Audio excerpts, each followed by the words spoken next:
Hello everyone, this is a commentary for Halo Reach, released on September 14th, 2010, and the final game to feature Bungie's involvement with the franchise. At a bird's eye view, Halo Reach would represent the attempt by Bungie both to project Halo into a newer, Call of Duty-like, infantry-focused environment, while also pushing the boundaries of their graphical output.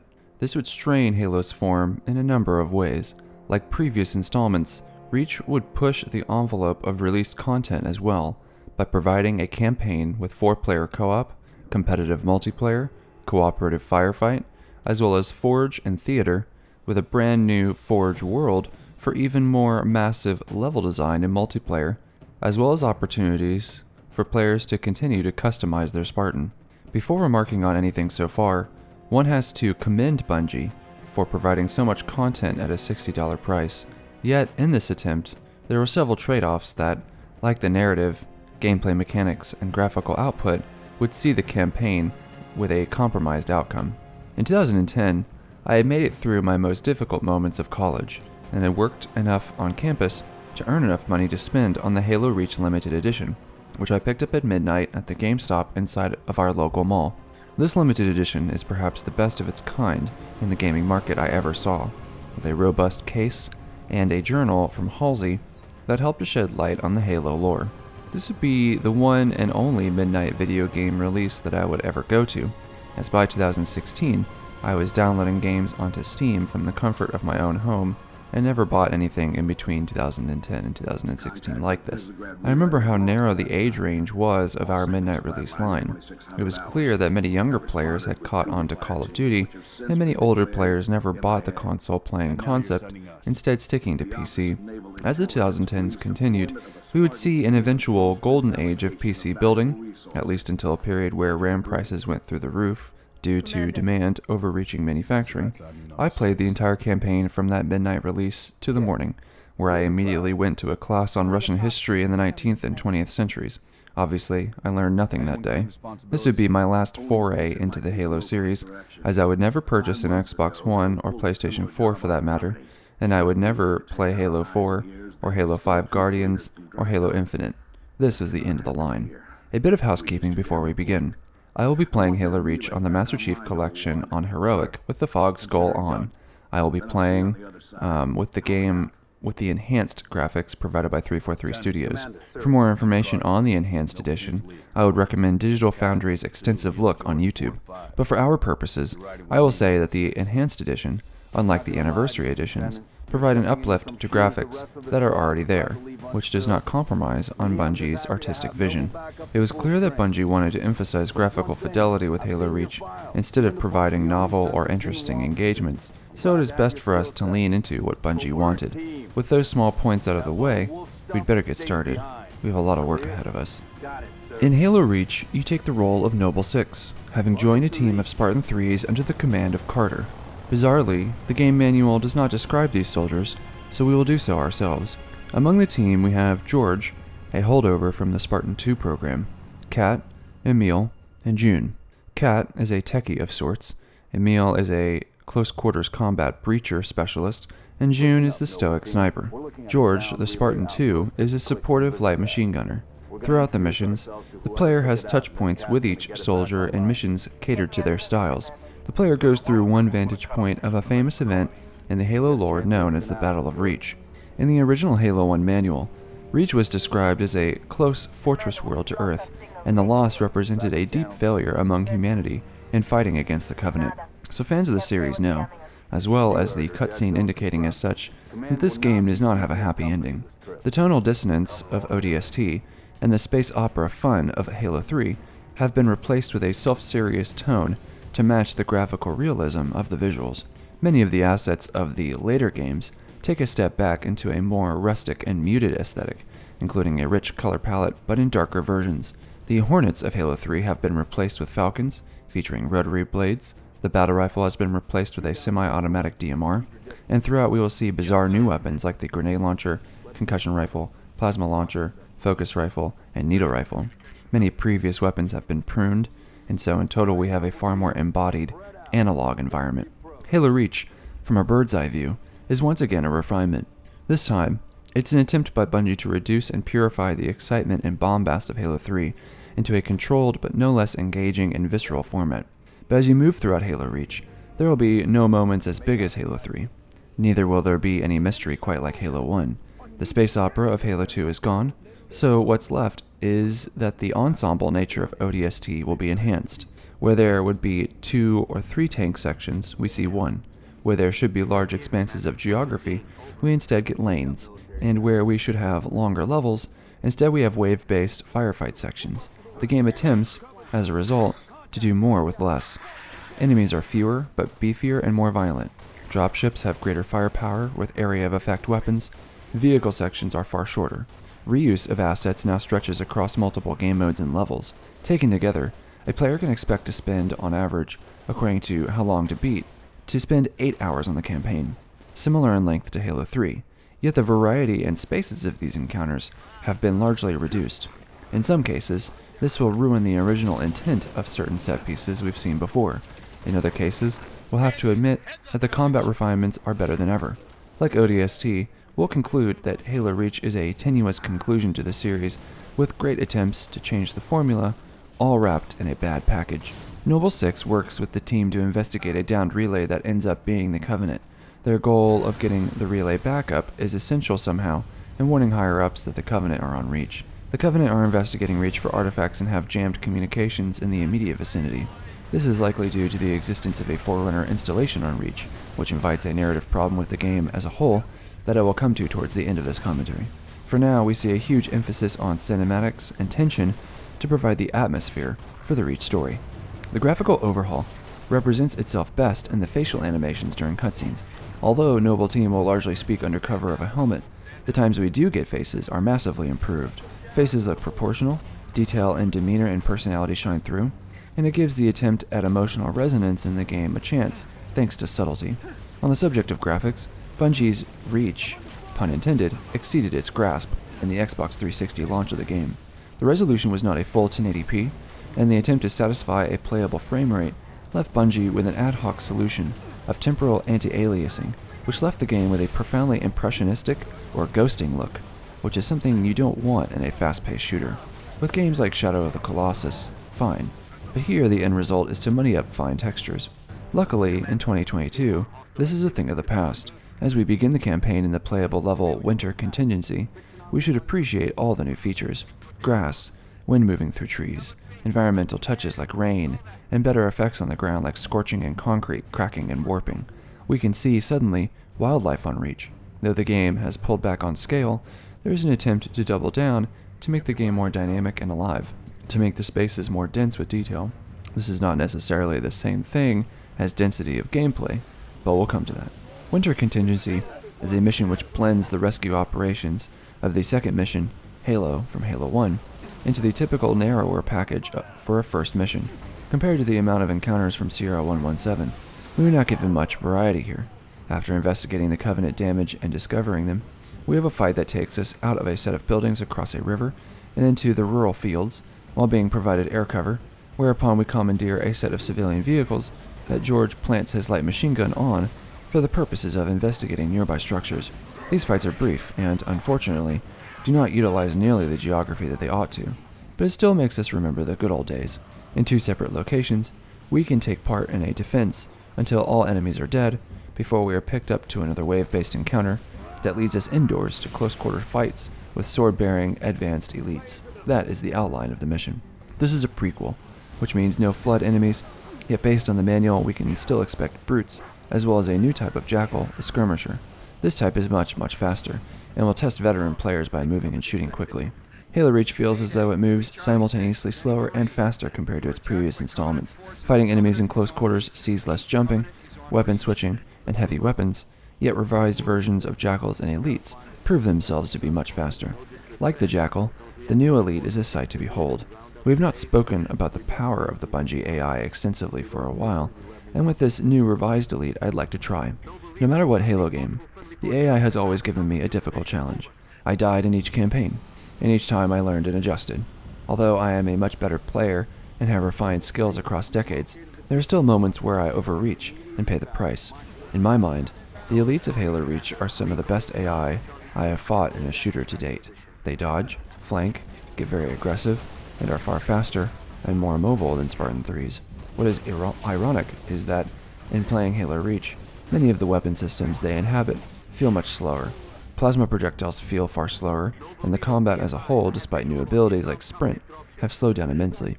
The speed and visceral feeling of the middle Halo games has gone back, and we are now back to Halo 1 in weight and impact, for the most part. This is true with health as well. Reach would see the return of health and health packs. After a brief venture with ODST, Halo Reach would return with the idea in full force. Why it was included here may be interesting to speculate on.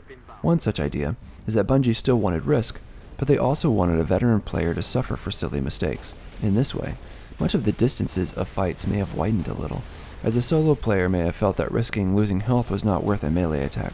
As we'll see, Covenant grouped together in tight packs and moved together in the smaller geometry, so melee suffers again in this way, due to risk. Often when I played for this commentary, anytime I moved in close, I often died, so you'll see me hang back in this edited commentary, where you see only my successful runs. Distance is a dominant strategy in all Halo games, but it is more prescient here in Reach. Players can only carry 2 of each type of grenade, and grenades do not seem as impactful. So, in the end, it is the shooting that does most of the work in Halo Reach, and because of that, we see a new inclusion of an accuracy system in human weapons.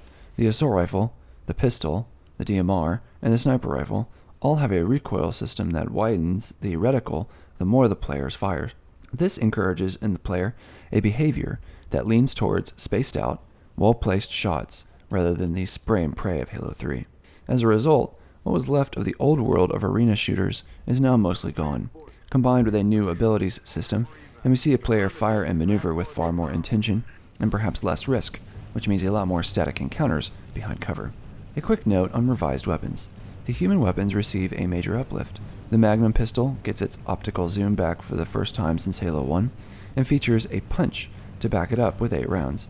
The assault rifle receives a similar 32 rounds, but its recoil system allows a player to more accurately fire those shots at close to mid-range, and due to the lack of flood enemies, this makes the assault rifle, finally, a more formidable asset to human weaponry. Unfortunately, the assault rifle cannot hold a candle to the DMR. At 12 rounds with a 3x optical zoom, the DMR is the true magnum pistol of Halo Reach. Skilled players will be able to time the shots of a DMR, a faster fire rate for close range, and slower fire rate at longer ranges, to produce a malleable weapon they can use throughout the entire game if they choose. The DMR, as well as the needle rifle, are insane game-changing contributions that present themselves as dominant strategies for the majority of the game. Occasionally, one may find a human shotgun, which has also received a punchier sound and features 6 shells. Even more fun is its capacity to blow enemies backwards, which feels great to fire. On the Covenant side, we have some strange overlap as well with the plasma rifle and plasma repeater. Both of these weapons are so close in their ideas that they honestly should have removed the plasma rifle. A long time ago, I spoke about the problem of the plasma rifle in the Covenant lineup. Here we have a much better solution and replacement, and yet the original still remains. Finally, we have seen the beam rifle disappear, a weapon that I have hated in Covenant hands, and been replaced with a focus rifle. The needle rifle replaces the carbine and can guarantee an overload burst in only 3 hits. Once again, a Covenant weapon is better against Covenant than a shielded Spartan. The concussion rifle replaces the brute shot, and the plasma rifle, or plasma launcher, I don't even know what it is. Similar to the grenade launcher, it has a strange firing mechanism with the opportunity for high-skilled play. As you can see, the Covenant fight with a far more subdued and slower projectile system, and that is excellent for the player. It provides far more choice and agency for the player to maneuver, while giving us a challenge of space. Though the pace is far slower than Halo 3, I think that Reach may feature the best infantry encounters in the series. Spaces feel refined for infantry rather than vehicles, and the combat moment to moment feels tight, if a little slow. On the other hand, the fighting has incredible feedback in weapons and enemy behavior. While the overall quality of each moment suffers in terms of variety and set pieces, when the fighting is going in Halo Reach, it feels excellent. The fighting feels more grounded as a result. Halo Reach's fun feels backstage. With longer engagements, the gravity hammer rarely sees use, and with a more restrained physics system, objects and vehicles have less jank to them. The time for fun in Halo per se is over. Knock it off, Reach says. It's time to get serious. You certainly won't be run over by a Marine driving a Gauss Warthog up your ass, but you also won't be able to do some of the insane stuff I got away with in previous games. While I can say that the opportunity for visceral infantry combat is at an all-time high, the skill of play has been narrowed. No longer am I going to be able to pull the kind of shit in Halo 3, which if you saw was sort of insane. Instead, the game tries more and more to control your outcomes with tight pacing, limited resources, and higher fidelity systems.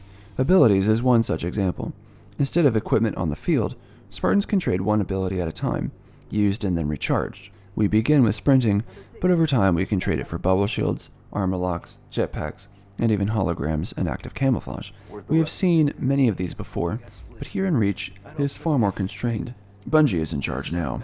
Ironically, many missions in Halo Reach are still profoundly exploitable. I'm going to try my best to play the game as developers intended it, rather than skip through certain sections, because I have a lot to say. But rest assured, many levels in Halo Reach can be blown through quickly. For instance, in Winter Contingency, a player can drive straight through the first engagement they have to defend in favor of a second. From there they fly away to the final one. These engagements are easiest for the player, as all Spartans are accounted for and they cannot die. However, even if a player was playing console shooters for the first time, I would still recommend Halo Combat Evolved, as it presents a clean edifice and the simplest movement mechanics for a player to fight in. Yet Halo Reach does a good job of bringing a new player into fighting with some great color design, easy target acquisition, and plenty of helpers to assist the player. One great benefit of the Halo Reach game is the ability to see your Spartan customized on the field and in cutscenes. In my eye, the default armor for Noble 6 looked atrocious. This seemed intentional, as a way to convince the player to dress sharp by upgrading one's look. They did so by unlocking pieces of new armor introduced in Halo 3, but refined in Halo Reach. I played quite a bit of Halo Reach multiplayer, and now that I think about it, it was the last multiplayer game I played with such fervor. Never again would I commit myself so intensely to competition in that way. My life would forever be improved because of it. Winter Contingency ranks below all starting missions in the Halo series, with the exception of Cairo Station, which it ranks just above. I think that is telling. The amount of actual gameplay in Winter Contingency is relatively short. The spaces you fight in feel like they are at the edge of the spaces you actually want to fight in. For instance, why do Marines end up fighting in some one-off shed when just across the river there is a whole set of residential houses that present a far better amount of cover? I digress. The final part of the mission is a fight with elites alongside George that, when fighting on Legendary, or with all skulls on, can become an achingly long battle of attrition.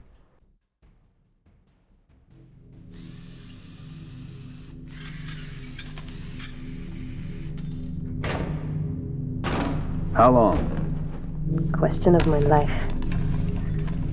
If the question is, when will the station be back online? 2 weeks, earliest. This is plasma damage. All major uplink components are fried. 2 minutes is too long. Which is why I'm splicing into the main overland bundle to get you a direct line to Colonel Holland. You're in my light, Commander. Find out what she knows.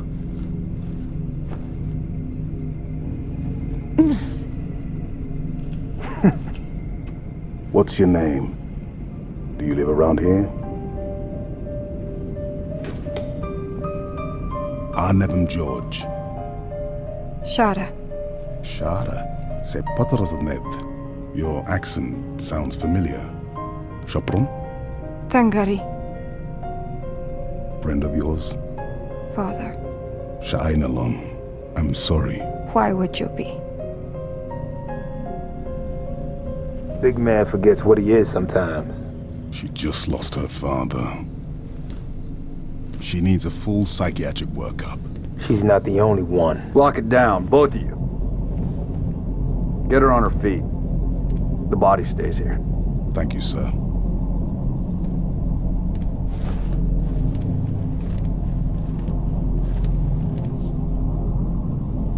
Signal. It's patchy, but it's there. I'll take it. Let's not touch anything. We wouldn't want to ground this place.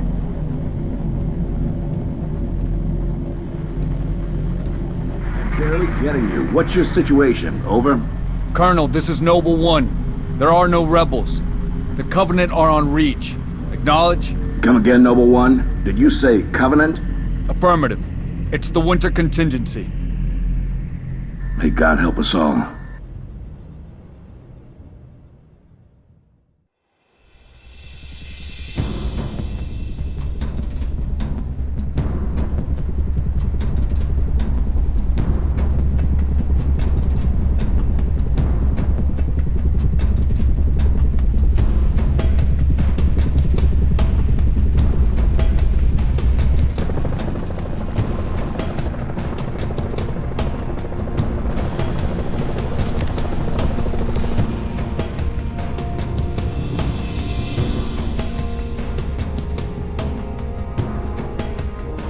advised Kilo 33 and Kilo 34, your current LZ is too hot. Roger that. Dot, stand by to receive and respond. Yes, Commander. Coordinates received. Initiate immediate course correction.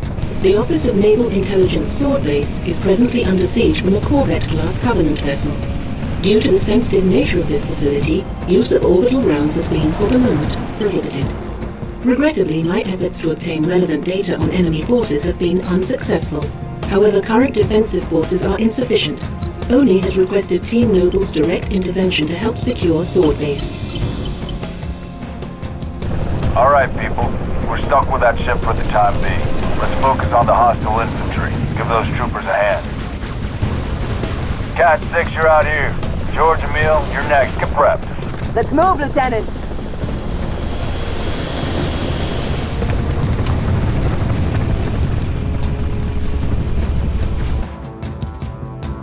Cat 6, push back the attack on Sword Base. Find out what we're dealing with. Spartans, hostiles north. Most of Halo Reach, unfortunately, is a plot about arming, disarming, and getting into the cockpit of anti-air assets. In Oni's Sword Base, we are presented with one, and in Tip of the Spear, we have to destroy several. In Exodus, we turn them on along the coast. In The Package, we blow some up in a tank. In the final mission, we end piloting one such weapon to provide cover for Captain Keyes to return to the Pillar of Autumn. In between these moments, we find ourselves switching things on and off. These are nice bits of programming logic, but they ultimately mean little. They are all set pieces that give space for our Spartans to die, sometimes meaningfully and sometimes meaninglessly.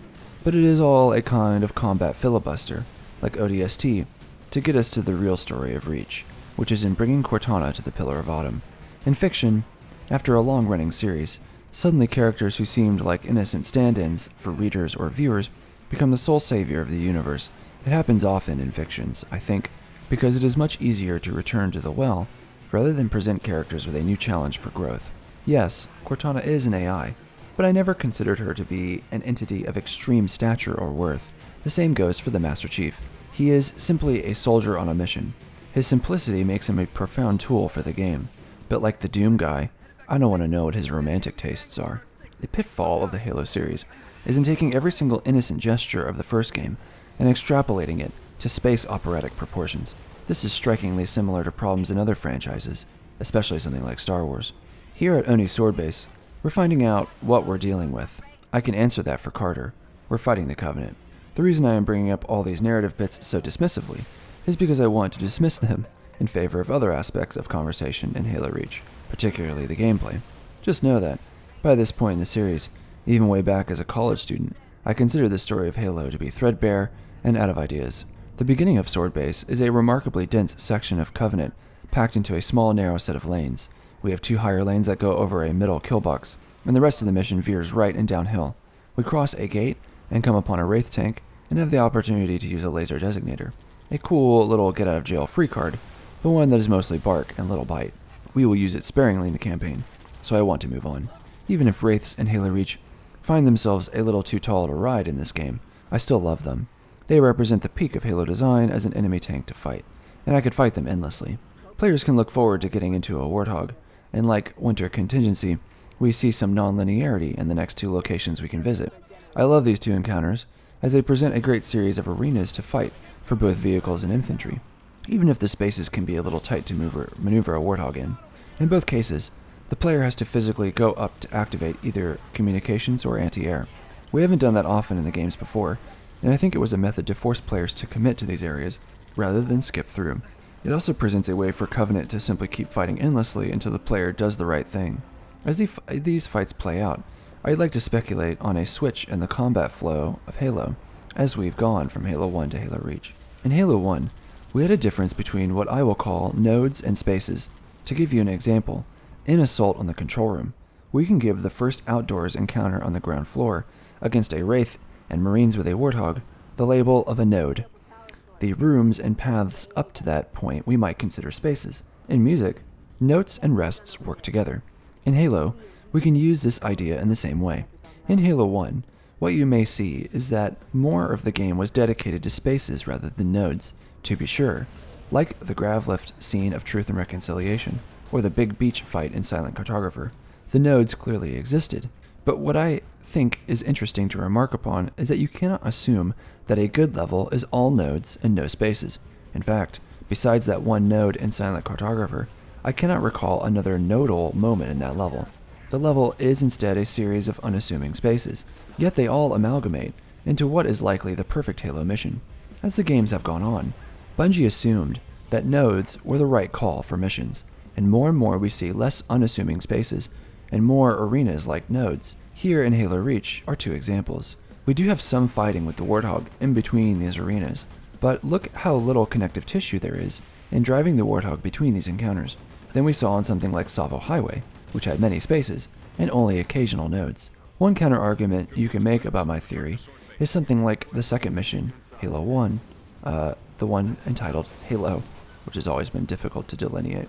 The Warthog seemed to only enter combat in nodes. This is true, and I think when we look back, we can see that Bungie really liked that mission, Halo, and disliked others, despite the fact that the community may have disagreed, because that mission has had a much more profound influence on Bungie's design than Silent Cartographer. Even in Destiny, transit spaces are relegated to a fast-moving speeder bike, the Sparrow, for the purposes of perhaps ignoring the narrative or technical problems of form in that game. Here in Oni Sword Base, we have effectively two larger arenas outside, and we have small paths. To be sure, the player will fight enemies along the two paths, but the short space between them is shorter than ever. The spaces in between nodes has, over time and across the series as a whole, shrunk. This is to allow for more nodes, because these are also used for multiplayer and firefight. One of these two arenas is used as a firefight map, to point to one example. The sword base itself is used as a multiplayer map. Back in the original Halo 1, Bungie did not have to worry so much about the problem of content in a Halo game, because multiplayer and campaign was everything they needed. By Halo Reach, the sheer weight of features drove them to lean into efficiency by any means necessary, in a similar way to perhaps what Todd Howard talks about when he talks about crunch from the Morrowind game. Bungie realized after Halo 2 that they could never again put themselves in that situation, and that meant a shift in philosophy in designing a typical Halo level. Now, as far as levels in Halo Reach go, Oni Sword Base is one that I like. It has decent Warthog encounters, we have several dense infantry fights, with other longer range ones at these outdoor arenas. We finished the level with some truly excellent vertical fighting arenas in the base, with some close quarters room-to-room fighting that feels different with each encounter. It really manages to be a greatest hits of this smaller, tight-knit, infantry-focused design. But I can't help but wonder what Bungie would have done had they kept the campaign at the forefront. One of the lessons I want to draw from the Halo series is this: the campaigns stopped mattering. Especially in ODST and Reach, you can feel the way the campaigns are stretched so as to apply firefight or multiplayer maps onto them, and firefight was a sort of crutch that allowed them to change the conversation about what a player does in a campaign. At the end of Oni Sword Base, Noble Team uses rocket launchers as anti-air rockets to get rid of Banshees and a Phantom. These are Spartan super soldiers, and we're effectively doing what any squad of Marines could also do. The story is unable, or unwilling, to provide a meaningful context for Spartans. Instead, the campaign feels like elaborate window dressing, a conceit for the combat to be transplanted elsewhere. Here in Oni sword base level, like some other levels in the Halo series, you end up literally right where you started. Defense is standing by to take the shot.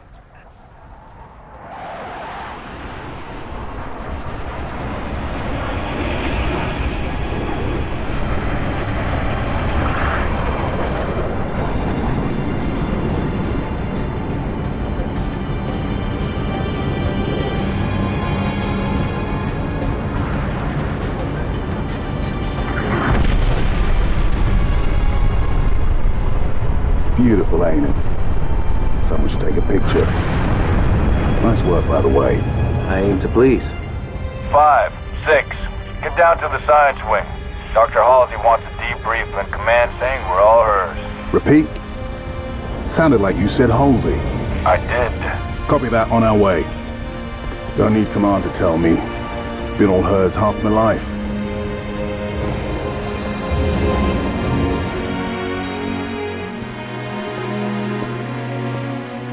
I requested your assistance, Commander, and do not need a report on events that occur on my own doorstep. What I do require is a detailed account of your previous engagement. George, it's been too long. Mom, What have you done with my armor? just some additions I've made. Indeed. Visegrad Relay. Its data center was home to one of my xenoarchaeologists, Professor Laszlo Sorvad. Perhaps you could shed some light on his death. If he was a civilian male in his mid-60s, he died with a Covenant energy sword through his abdomen. Elites, then? They engaged us as well. It was just after we found your scientist's daughter, Mom. She was hiding in the... Irrelevant. The Elites. Tell me more about them. 3, Zealot class. One got by us. The leader, from the looks of him. Zealots. You're certain? Their armor configuration matched. Shield strength, too. I gave the order not to pursue. Our primary objective was to get the station's relay back online. Your primary objective? Commander, are you a puppet or a Spartan? Ma'am? There are those at Oni, myself included, who believe the Covenant dispatch elite advance teams to hunt down artifacts of value to their religion. Survivor accounts suggests such teams are small, nimble, and almost always Zealot class. No doubt they came to the station for the abundance of Oni excavation data stored there. And you let them get away. Data retrieval was not a command directive. Even had we known, we had other more urgent matters to attend to. Like warning the planet. Professor Sorvad's final entry in his field notes made reference to a latchkey discovery. Latchkey. Not a word he would use lightly. So let's hope that the data module your Lieutenant Commander stole contains it. Cat? Before you ask, I was alerted the moment you attempted to access its contents, as I am with any unauthorized tap. That data is classified Tier 1. I could send you to the brig for interfering with my work. Maybe you'd like to join her. I'm sorry? We're currently under emergency planetary directive, winter contingency. I'm sure you're familiar with the punishment for civilian interference with the Spartan deployment. Are you threatening me, Commander? Just making a reading suggestion, ma'am. Let's move, noble team. Mom? That will be all, George.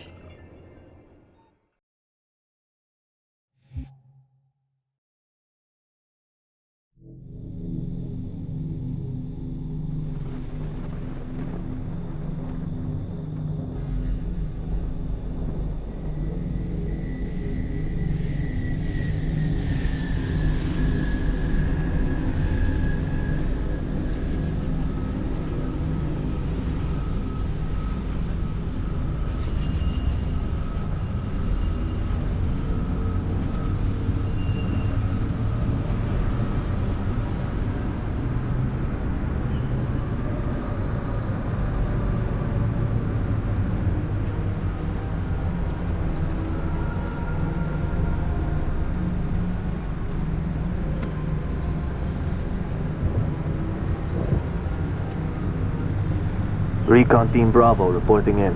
3 and 6 in position. It's starting to get crowded up here, Kat. Then we're closing in. Report to any Covenant structures or devices. Direct action may be necessary. Copy that.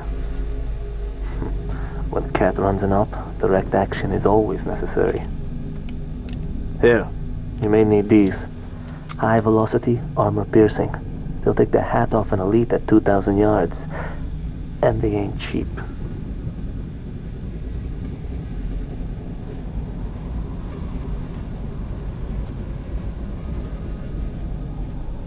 I'll be in touch.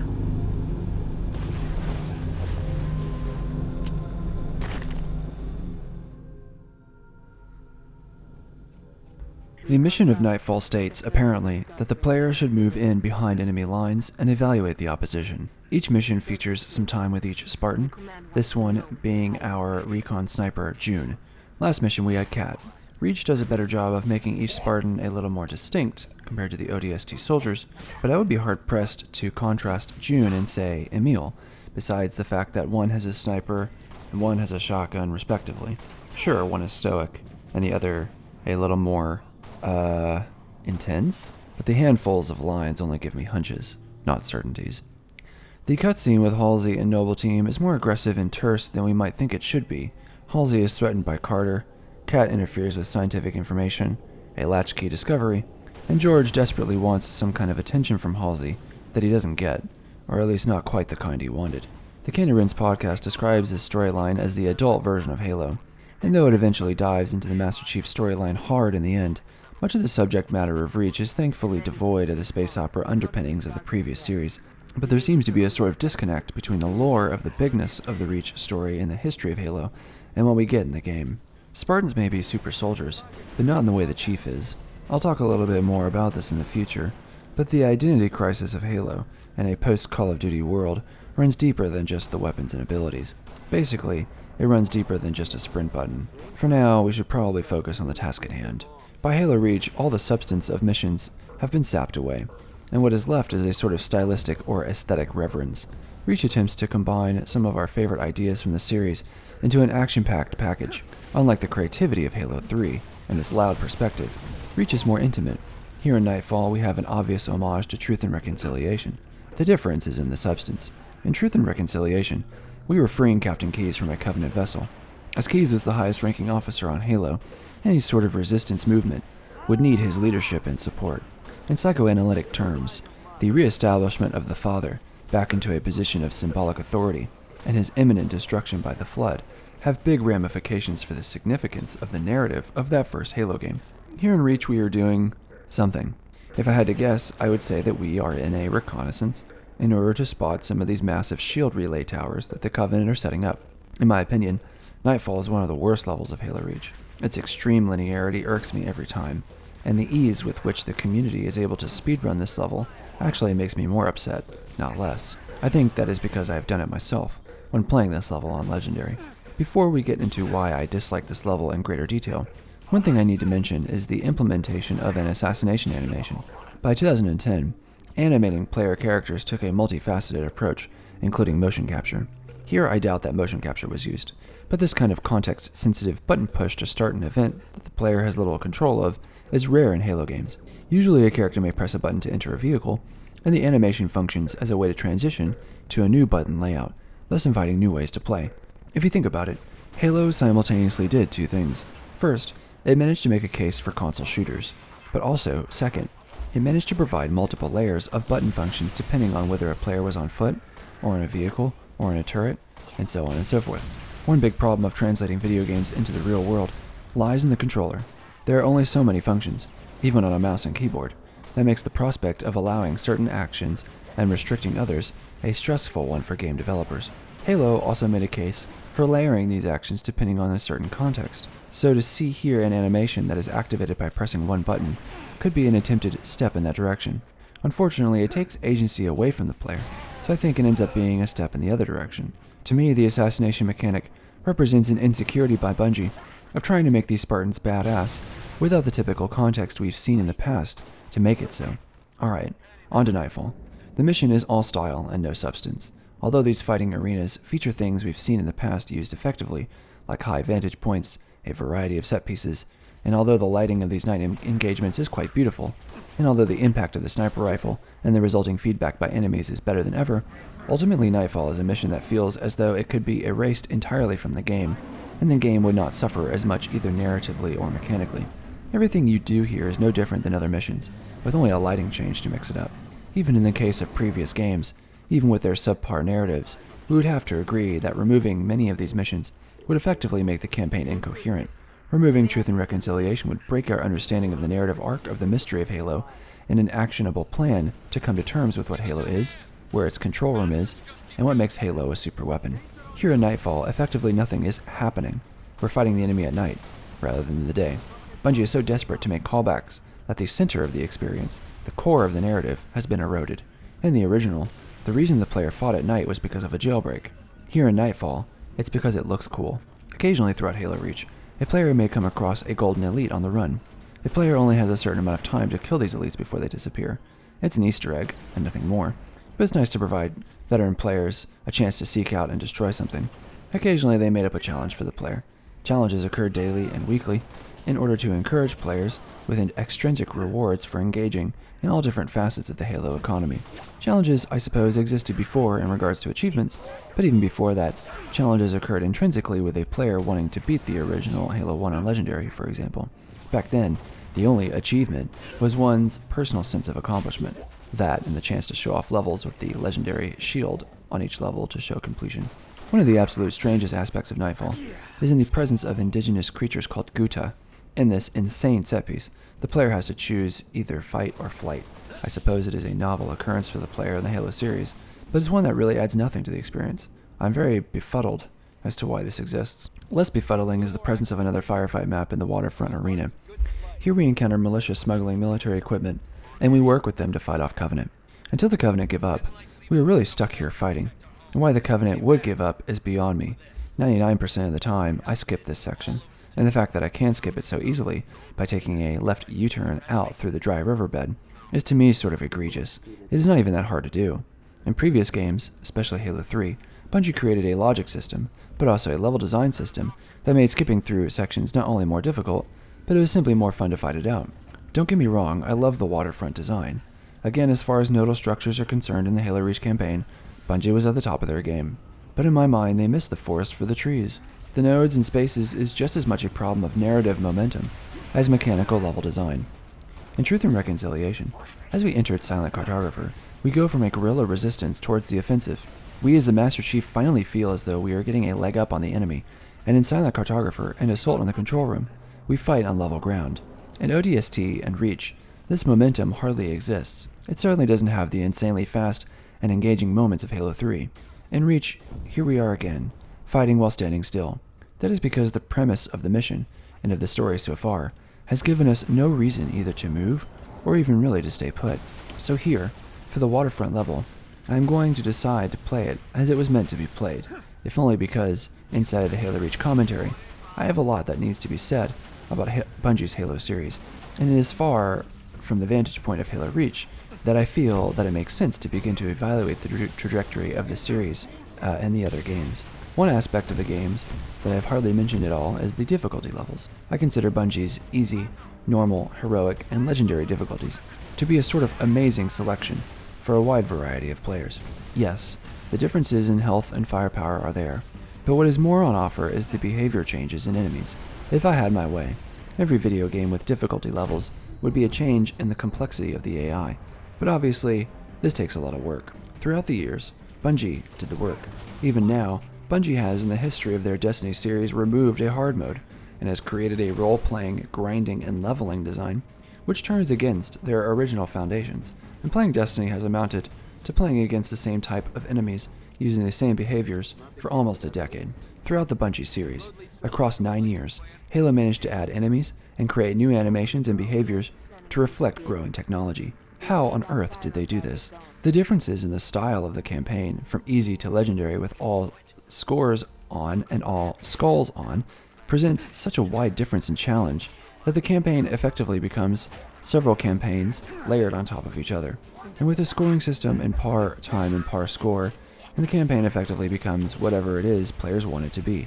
The opportunities for tweaking are just that articulate, and it all starts with the enemy AI. Looking at the manual for Reach, Bungie provides a hook for each enemy. Hunters are dropped in pairs and lack agility. Drones appear in fast groups. Elites are leaders, and killing them will cause the group to lose cohesion. Jackals have a shield that is incredibly strong. Brutes can become violently aggressive. These are all simple AI, but when layered one over another, they become, in aggregate, a fierce opponent. Many developers do not seem to know this, and will constantly either make all their AI perform one function, or will attempt to make their AI perform all functions. There are some exceptions, such as Risk of Rain 2 or Deep Rock Galactic, where simple AI once again combines to present a complex challenge in many different locations. I have rarely found AI in other games to be worthy of dethroning Halo's Covenant enemies.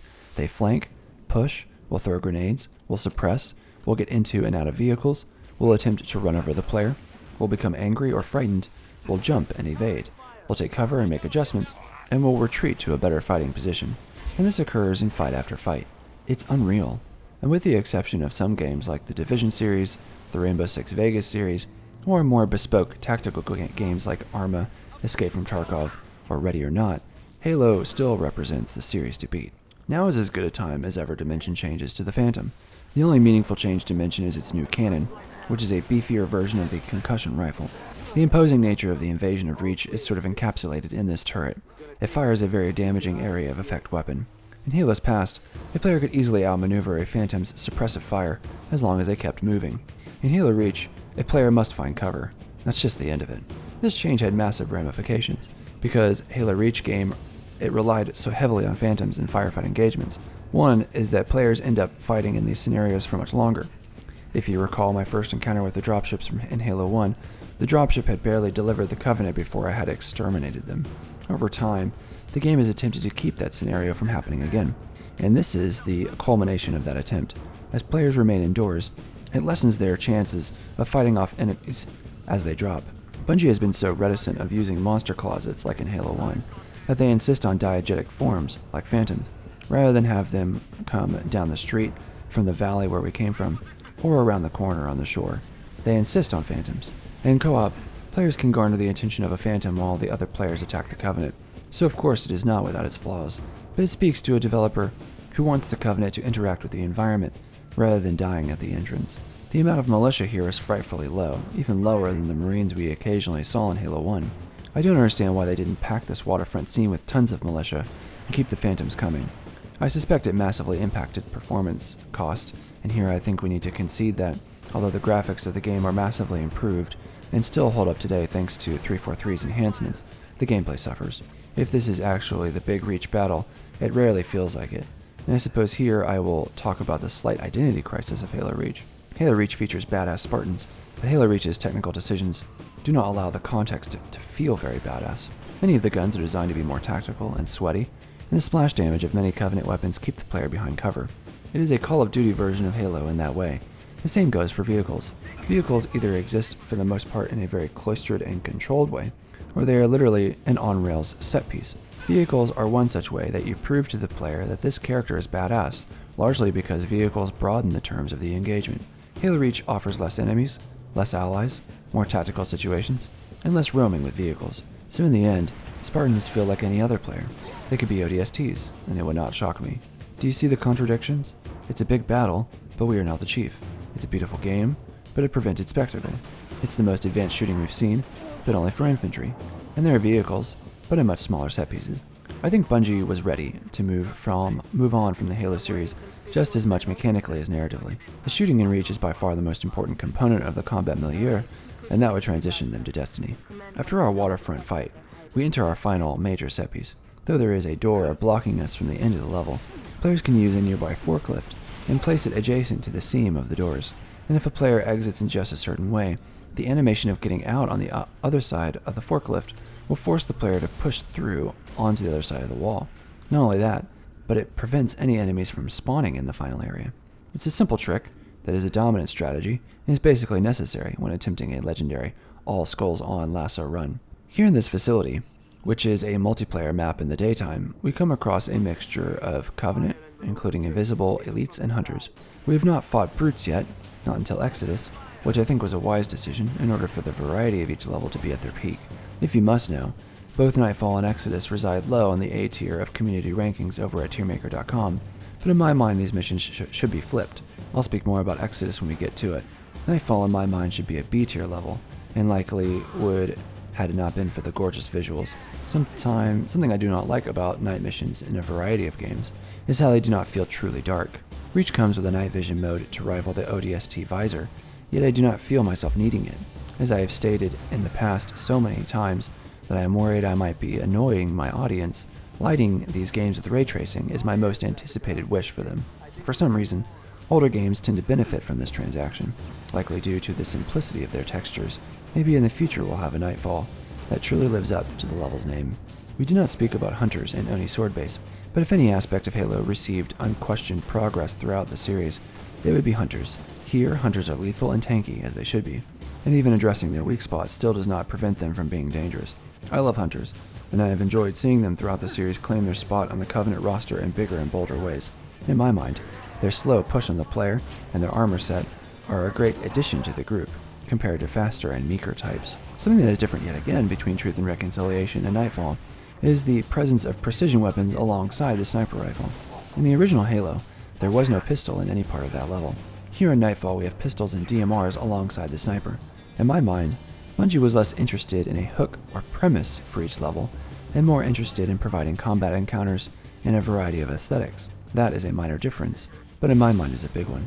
We come to an awkward end to a mission yet again, where we fight all the way up to the end of the level along a cliffside with plasma turrets.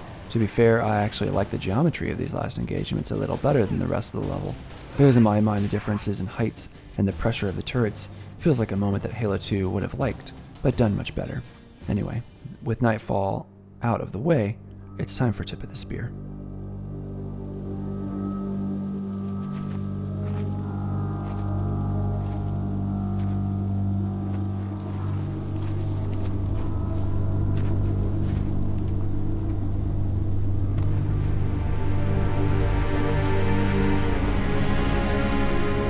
Jackpot. Transmitting visual. You've seen this, Cat? Confirmed. Receiving Nova 3 and Nova 6 live visual of a Covenant strike force. It's no strike force. It's an invading army. If we're gonna smother this thing, we need to go in hard and fast. Agreed. All recon teams disengage and fall back. Sun will be up in a few hours, and it's going to be a very busy day.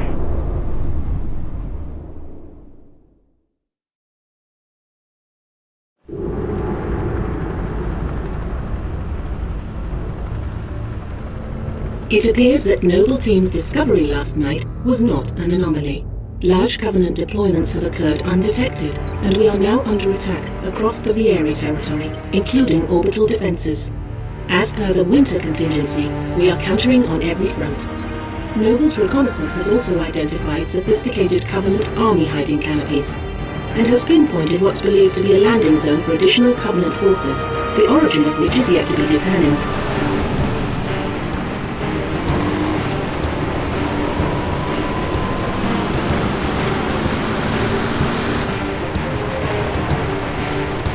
That landing zone has been tagged by UNSC Command as a priority 1 target.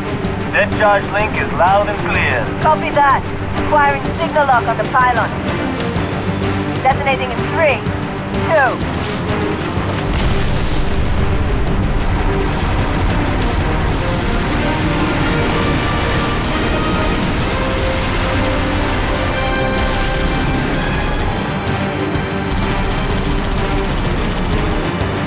Incoming! Might want to hold on to something.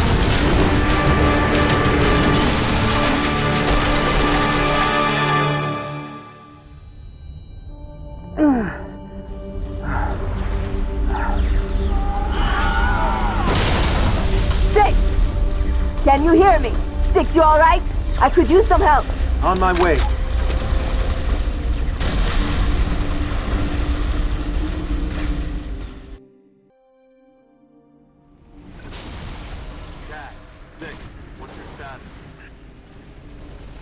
Pylons are down. We're pushing up the hill. Going in after them.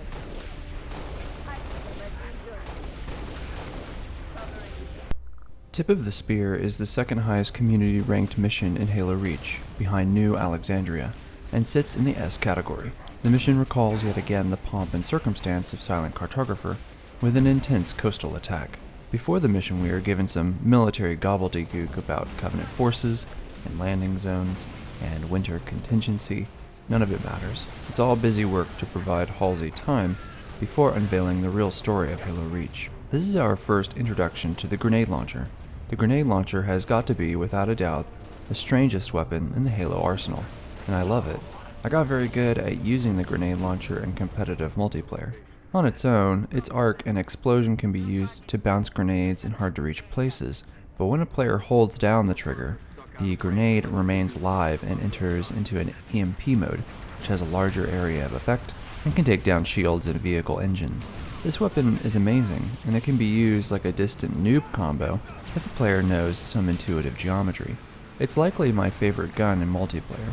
In single player, unfortunately, while the EMP is still an effective tool, the damage output of its explosion is not enough of a benefit compared to the precision of the DMR to kill grunts and jackals from a larger distance with more accuracy. After elites and turrets are taken down, the grenade launcher feels largely meaningless, so throughout the campaign, I usually opt for more versatile weapons. Once the player has eliminated the enemies, yet again we are given a Warthog by a Pelican, an event I have lost count of on how many times it has occurred. This version, however, is a Rocket Warthog, a cool answer for how to make a weapons platform with the damage of a Gauss Warthog, but with a greater chance for skill and danger. The Rocket Warthog fires a volley of 6 rockets with each salvo, and has some tracking to it when it comes to vehicles. In the wrong hands, a person manning the turret can utterly destroy the Warthog it's stationed on, and indeed on many playthroughs, we have done just that. Thanks to the specificity of the Warthog and its design throughout the games, the Halo Reach Warthog seems to be the most forgiving when it comes to rollover, as the suspension cushions quite a lot of the blows of maneuvering rocky and hilly terrain. Yet the combination of these environments with a Rocket Warthog can lead to many unintended consequences between driver and gunner. Bewilderingly, when an AI is in the gunner seat, the Rocket Warthog will only fire a certain amount of rockets in each volley, some kind of workaround in order to keep the gunner from destroying the Warthog in certain scenarios. What it leads to is a deeply compromised version of the vehicle. I think it speaks ill of the game to have neutered a design tactic by Bungie, but I understand why they did it. In co-op, this problem is ameliorated, so I suppose we can move on. The goal for Tip of the Spear is to, you guessed it, take out some anti-air turrets. These particular ones you'll see a couple of times throughout the game, and are also one of those objectives which force you to enter the building and destroy, similar to Scarabs. Seeing the difference in scale between entering a Scarab and entering an AA gun really helps to describe the philosophical differences between the latest Halo games. Regretfully, the encounters in the Rocket Warthog are short-lived. We have some anti-air turrets, and a fight with a Wraith as a Pelican brings with it a deployable bridge, but we quickly leave the Warthog to enter a close-quarters industrial area.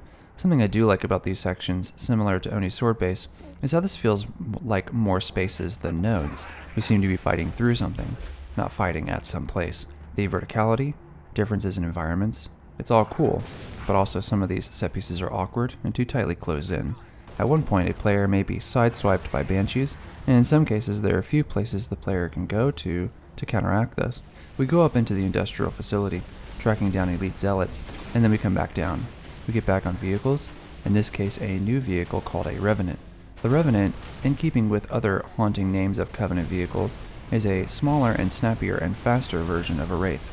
We encountered one of these in Oni's sword base, but I was too far up my own ass to give it its due. I like the color of the projectile of this and other Covenant weapons like the concussion rifle and phantom turret. In my mind, it is a vehicle that helps Bungie more than the player, though. In many of these encounters, the Wraith is just too big to maneuver, and even when the Wraith is present, the space given over for its plasma mortar does not quite match the artillery-like distance of the original Halo, so Bungie needed the same fearful enemy in a smaller package to compensate. I like the vehicle, but not what it represents. Never in my wildest dreams could I have expected an on-rails turret sequence in a Halo game. Nothing to my mind so emblematically hallmarks the early 2010s, like on-rails sequences. One of the problems I have with Reach is the attempt to add novelty in ways that have little to do with our tried and true combat. One example is this turret sequence, another is the spaceship set piece, but we'll come to that. Here, of course, what we have is the bombast of what Reach should be, only it is out of reach. Sounds silly, I know, but bear with me. There are several occasions where the game attempts to present the big battles of Halo 3 in a smaller package, with more of the events relegated to the background. In Reach, we still have that great depth in the skyboxes, but that skybox encroaches more on where we, the player, feel we should be. One of the more asinine parts of the plot of Halo Reach happens to be the Falcon crash on the way to this energy barrier. There is a feeling that something bad could happen to the Falcon when going through it. George, in all his wisdom, recommends going in anyway, and an easier and foolproof option would have been to land the Falcon outside the barrier and proceed on foot. It seems much easier and safer than what actually happens, where the pilot is killed in the landing. For all of our Spartans' desires to save lives on Reach, they seem to have no problem needlessly killing some off. This is all for the sake of a big dumb Falcon crash. It is epic, sure, but if you stop and think about it for longer than 5 seconds, it all seems foolish. I haven't spoken about the switch between the beam rifle to the focus rifle. I think it is an excellent change, obviously. I broadcasted this need early on in our commentaries, for the reason that it hurts the player and helps the player too much. Against the beam rifle, the game slows to a crawl, and with the beam rifle, the player has a high damage precision rifle. The focus rifle takes that lethal moment and spreads it out over a wider canvas. I wish I could say that the balance of weapons in Halo Reach all followed this knowledgeable change. But no, as I played and scrubbed through the footage for this commentary, removing all the moments I died, of which were several, I couldn't help but notice how many of my deaths were instantaneous. These came from grenades I did not see, or from explosive weapons fired by, usually elites. But when the player fires these weapons at elites, their contrasting health is noticeably beefier. Many of the enemies, from grunts all the way to hunters, seem to have more health. The only exception to this are the drones, who seem rarely used in Reach, and the brutes, who revert back to a more rustic version with no shields, but a kind of physical armor instead. Watching my friendly Spartans and elites go toe-to-toe with each other becomes a battle of attrition. Obviously, this is all to incentivize the player to go out and finish the job. But I also think this was done as a technical limitation, due to the amount of enemies allowed on the field, courtesy of the upgraded graphical features. There are mods that exist already that double the amount of enemies throughout the Halo Reach campaign, and I imagine that using this mod and playing on a normal difficulty with a skull or two on might bring us closer, instead, to the combat perfection that Halo 3 was. What Reach is in vanilla form is a weightier fight in all ways, perhaps to a fault. As you watch me play the rest of Reach, you will unfortunately see me use only a handful of weapons often. That is because in a shooting-heavy form like Reach, precision weapons take the helm, especially the needle rifle, and especially against brutes. The needle rifle and the DMR are just too powerful in our new context. For beginning and intermediate players, I think Reach's arsenal is quite expansive, and luckily provides an assault rifle that is so close to what a player needs that I think it can be used in most short to mid-game conflicts. But for veteran players, this story is told. It makes Halo Reach in some ways a bit of a cakewalk. This Spire is a multiplayer level. I do not want to waste your time sitting here and remarking on every moment where a campaign set piece is either a firefight or multiplayer level. Just know that it is going to happen. A lot. This set piece, in co-op, is actually very enjoyable. If at least one player can get into a Banshee, they can provide close air support for the rest of the Spartans down below as they fight towards the elevators. While the narrative context of these missions in between the actual story of Halo Reach are quite stupid, some of the set pieces are big enough and spacious enough that I am satisfied in it harkening back to the good old days of Halo. After deactivating the Spire, George manages to get a hold of another Falcon, and Pilot, willing or suicidal enough to fly him, and they pick up Noble 6 in an awesome way, as the awesome ship explodes, and the awesome Spire explodes at point-blank range, and then everything explodes awesomely by a supercarrier. Either way, we're going to go up into space and see what it's all about.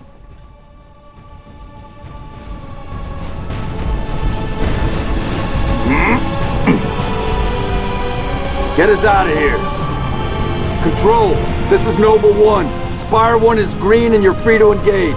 Have a nice day. Copy that, Noble 1. Be advised, all ground units. Frigate 318 Heavy is inbound, and MAC rounds have been authorized. MAC rounds? In atmosphere? One way to get their attention. Hang on to your teeth, people.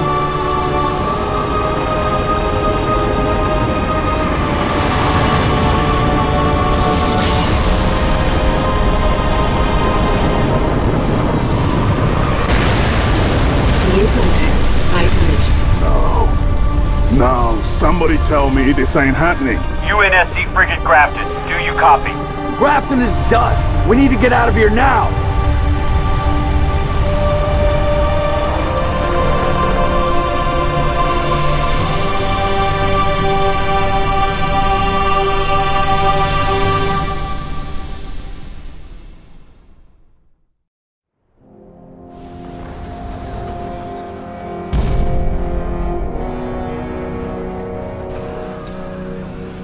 Our foe is more devious than we imagined. That Spire was indeed a teleporter linked to a cloaked Covenant supercarrier, a grave threat. Thankfully, help is imminent. 60% of the UNSC fleet is en route to Reach from existing deployments. The first battle group should arrive within 48 hours. 48 hours? That's imminent? Uh-oh. Who's your money on this time? Her. You always pick her. She's always had him dialed in. That thing's crushing us and we're waiting for backup. They'll be backing up a graveyard. All our nukes are either out system or went down with the ships that carried them. You're preaching to the converted. How converted? I know that look, Kat. You can say no. No. You don't even want to hear it? Fine, I'll hear it. Remember that accident a couple years back? Colony ship en route to Cygnus, 700 dead. Vaguely a slip space drive malfunction, right? Actually, it worked fine. The drive was mounted improperly after a service haul-out. When it fired, it teleported half the ship to oblivion. This is relevant. How? A certain Covenant supercarrier could, with some assistance, suffer the same unfortunate accident. Even for you, Cat, that's... Inspired? Not the word I would use. What's going on? Go ahead. Explain. May I? Don't cut yourself. Objective: destroy Covenant carrier in geosynchronous orbit above us. This sanctions, sir. What do you think? Method: a slip space drive in lieu of the nukes we don't have. Delivery system: us. Solvable? Getting us up there. That and getting our hands on a slip space drive. Thank you for sharing. So, all we need is orbit-capable transport and the single most expensive piece of equipment made by man. As a soldier in the field, I couldn't possibly have access to those kinds of resources. That said, a good place to look might be, I don't know, the nearest non-existent launch site in the non-existent Saber program dismissed by 3 administrations as preposterous rumor, and in which our newest member was certainly never a pilot. You're scary. You know that. All we need is a green light from Holland. Good luck with that. You're the one asking him.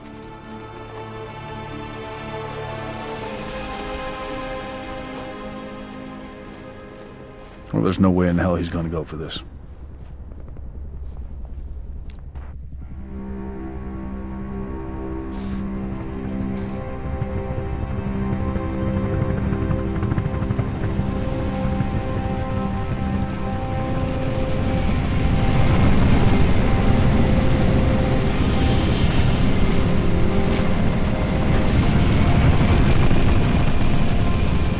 Bit of a hike to the launch facility. Any closer? It's too hot to land. Could be that, Commander. Move up the beach, Noble. Long Night of Solace is most likely the mission in the game that actually allows Spartans of Noble Team to do something risky and rewarding in the narrative context of a Covenant invasion. While the previous missions have seen us turning stuff on, making house calls, and blowing up anti-air guns, this mission actually feels like a special ops mission that a group of highly trained soldiers would be doing as a way to slow down or stop the Covenant. In this context, I can't help but give praise to it, and I wish that every mission in Halo Reach gave us this sort of premise for our fighting set pieces. Unfortunately, tacked onto this mission is a spacecraft flying a Star Fox 64 engagement, which I think is one of those things that people might have loved upon release, but it is something I hate. I hate playing with each venture back into the game. For now, we start on yet another shore, with our entire team making a beachhead assault that seems familiar. Kat in our previous cutscene has hatched a plan to use a slipspace engine to effectively destroy the supercarrier that was cloaked due to the pylon we just destroyed. At least, I think that is what it was. The quote from the transcript of the game states, as told by our anti-dot AI system, that Spire was indeed a teleporter linked to a cloaked Covenant supercarrier. I do not know what that means, and honestly I don't think it matters. So here we are getting our hands on some Saber ships, getting lost inside the facility because all the doors look the same, and we managed to get into one of them to go into space.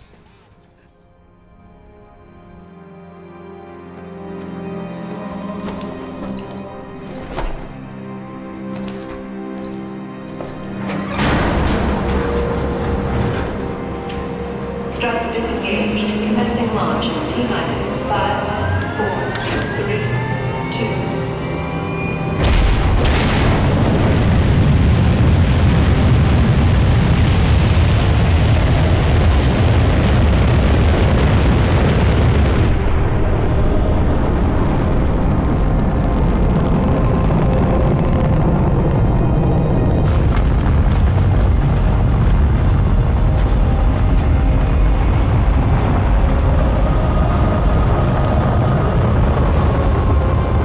First stage engine burn nominal.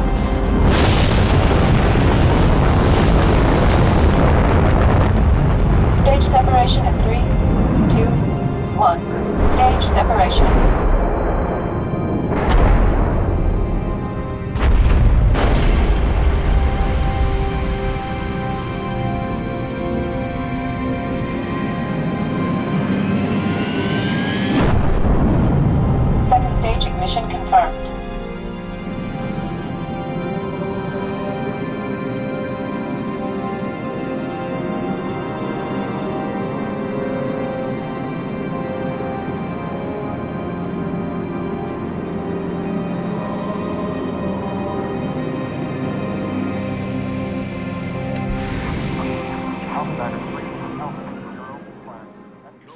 Compared to the other games, the cutscenes of Reach seem to go on and on. The slow build-up and release of the cutscenes, and the fade to white or fade to black, made playing this game for footage particularly irksome.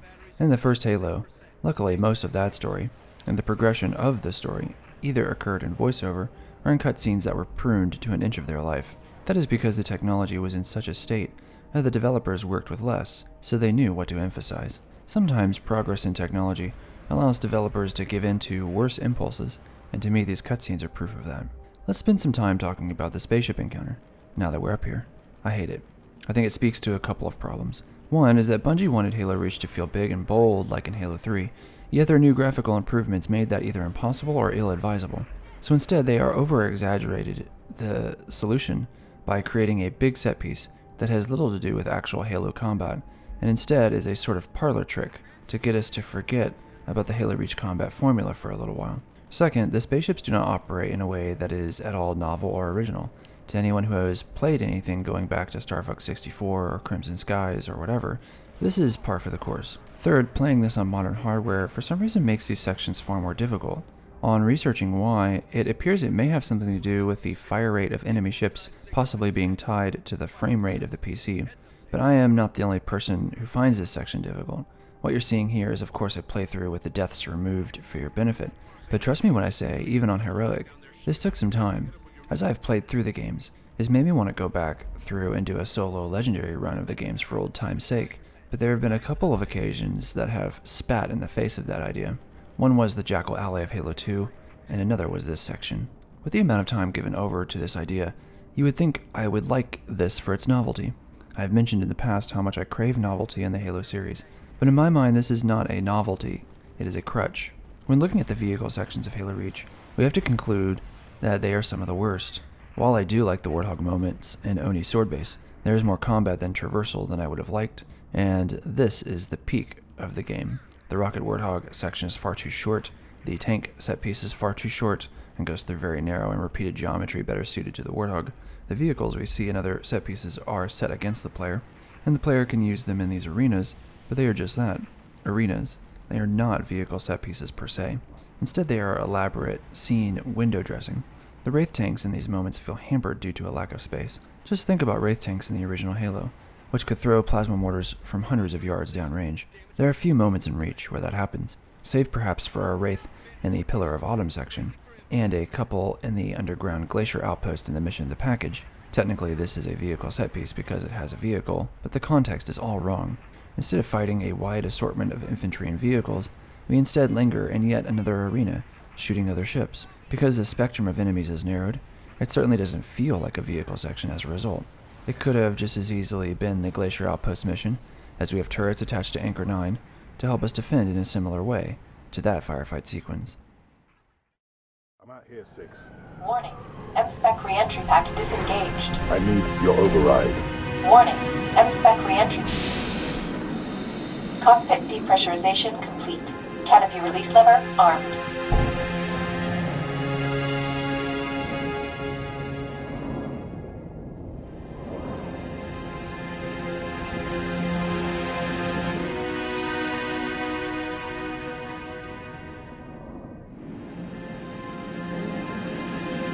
Max Sabadov Siba. Noble 5, please repeat. Pull up surface grid 19 by 22. Gladly. Only sword base, sector 18G. Thermal enhance. Noble 5, your pulse is elevated. There is nothing you can do for Dr. Woolsey and the others inside sword base. The mathematics are determinate. Noble 5? I know. Bravo, 2-9, you cleared to re-engage thrusters. Noble 6, this is Holland. Go ahead, Colonel. We've flagged a Corvette-class vessel on a predicted docking track with our target. Get our makeshift bomb on that Corvette, and we have our delivery system. Noble 5 will escort the bomb. I need your Saber team to clear the way for boarding. Understood, Colonel. As she's already donated her slip space drive to the cause, the Savannah will be joining you to provide local fire support. UNSC Savannah. Our wings may be clipped, but we've got your back. I've stuck my neck out for Noble on this one, Lieutenant. We'll get it done, Colonel. 6 out.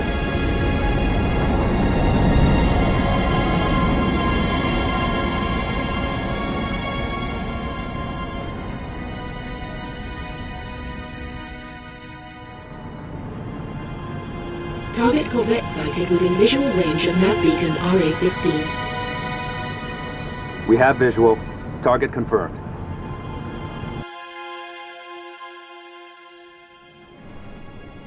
We eventually take down the engines of an enemy Covenant ship for the purposes of boarding it, yet somehow later in the mission we also send the Covenant corvette on a refueling run back to the supercarrier. I do like the feeling and sound design of fighting in space. Like I said, the look and feel and sound of Halo Reach is better than ever. It has a great design for objects, enemies, and assets. The music feels particularly longing, bombastic, yet also endearing, and the fighting in infantry formats feels tight, even if it is unbalanced. Here I have to give credit to Bungie for their design on the Covenant ship. It's been a long time since we have been on a Covenant ship, and in those moments it hardly felt like an encounter on a ship per se. Here the differing set pieces, and the way the player maneuvers through these spaces makes it feel like a ship. Hallways connect different parts of the ship, whether it is a bridge, some gun emplacements, or a hangar. Each space has its own look and feel, and the fights that take place in them are still varied and engaging. The views outside of the spaceship certainly are nice enough. I can't help but wonder if Bungie was so enamored by their own skyboxes that they tried, ever since Halo 2, to shove as much of it in the player's face as possible. Everywhere the player turns in Halo Reach, there is something going on in the distance. It's just a shame that a lot of it isn't being done by the player. Again, I think they got their priorities wrong.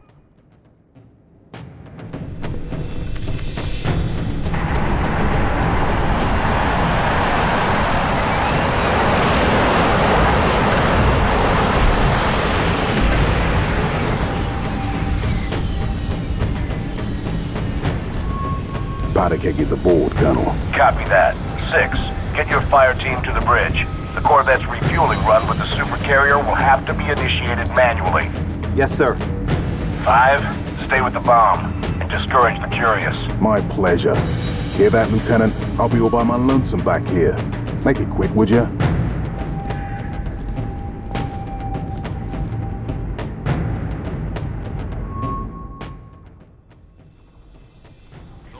We have one last fight in the hangar with George in order to protect the Pelican.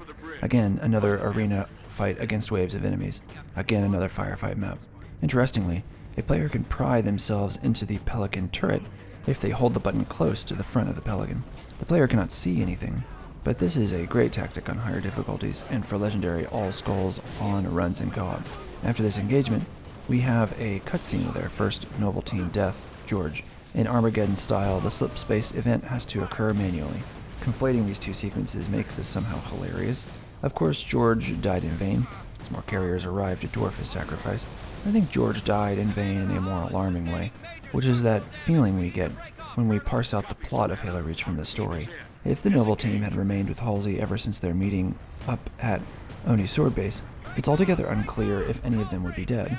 Watching them go out and fight and die, only to come full circle to deliver Cortana, is one of those strange added loops in a knot you realize does not have to be there at all.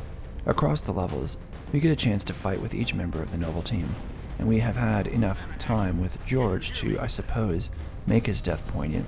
The same perhaps can be said about Kat, but just as equally, Emil's death, or Carter's, bears comparatively little weight. While this is a sort of Seven Samurai story, it reminds me a little of how I felt for Star Wars Rogue One. By the time that movie was released, I had moved on from Star Wars, and I felt almost disgusted with what had happened to that universe over time. I don't necessarily feel disgust with the Halo property, but by Reach I feel a sort of indifference. What sticks out more to me are the gameplay changes that really stifled and choked what made Halo great in the games leading up to Reach. That said, this commentary needs to mention the narrative context, because a lot of people seem to really like the Halo Reach story. They think that, because characters die, and because it is done so boldly, that necessitates a certain level of respect. Like I said in our ODST commentary, Halo Reach is not as different of a story as we would like to believe. Many of the arcs of the game still resonate with this game here, just as the narrative complications and plot are meant to keep us away from making a difference to the story.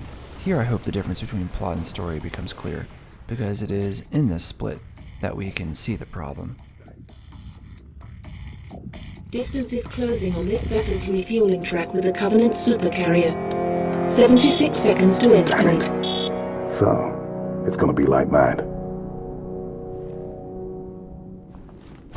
Well, I got good news and bad news. This bird took some fire and her thruster gimbal is toast, which means the only way off this slag heap is gravity. And the good news? That was the good news. At current velocity, 53 seconds to end point. Yeah. Bad news is, time is fried. I'm gonna have to fire it manually. That's a one-way trip. We all make it sooner or later. Better get going, Six. They're gonna need you down there. Listen, Reach has been good to me. Time has come to return the favor. Don't deny me this.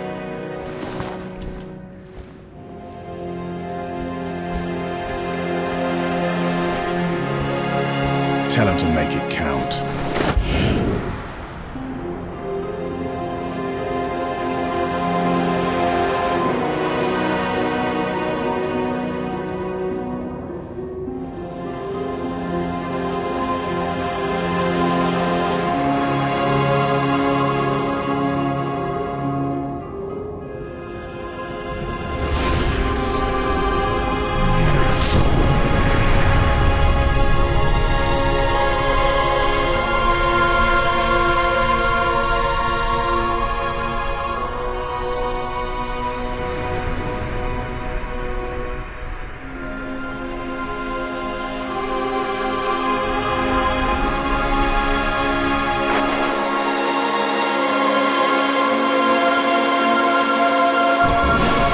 Slipspace rupture detected. Gamma station control, reading multiple pings below the orbital defense grid. Slipspace rupture detected. Yeah, we're picking up anomalies too. Are you reading it? Slipspace rupture Multiple detected. covenant signatures. Slipspace Anyone rupture else? detected. They're everywhere. Slipspace Yeah, rupture fuck detected. the whole damn covenant, please. Slipspace rupture detected.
Exodus is the lowest community-ranked mission on tiermaker.com, at a low A. I do not necessarily think it is worse than Nightfall, as I would switch the two. Nightfall is only 2 spaces higher, by the way. But I won't say it is a great level. To me, Exodus is the place where the technology just could not compete with Bungie's ambitions. I'll explain that in just a little bit with one particular example. For now, Noble Six is stranded in the city and alone, and must do what he or she can do to help civilians evacuate. Exodus is a level where the urban settings lack the context of what we saw in ODST, and instead we maneuver through buildings without them feeling like a city. Instead it feels like a level with set pieces. That is not to say that it is not enjoyable. There are some great fights with long and short ranges taken into account. But I think that the level is short and made shorter with some poor decisions.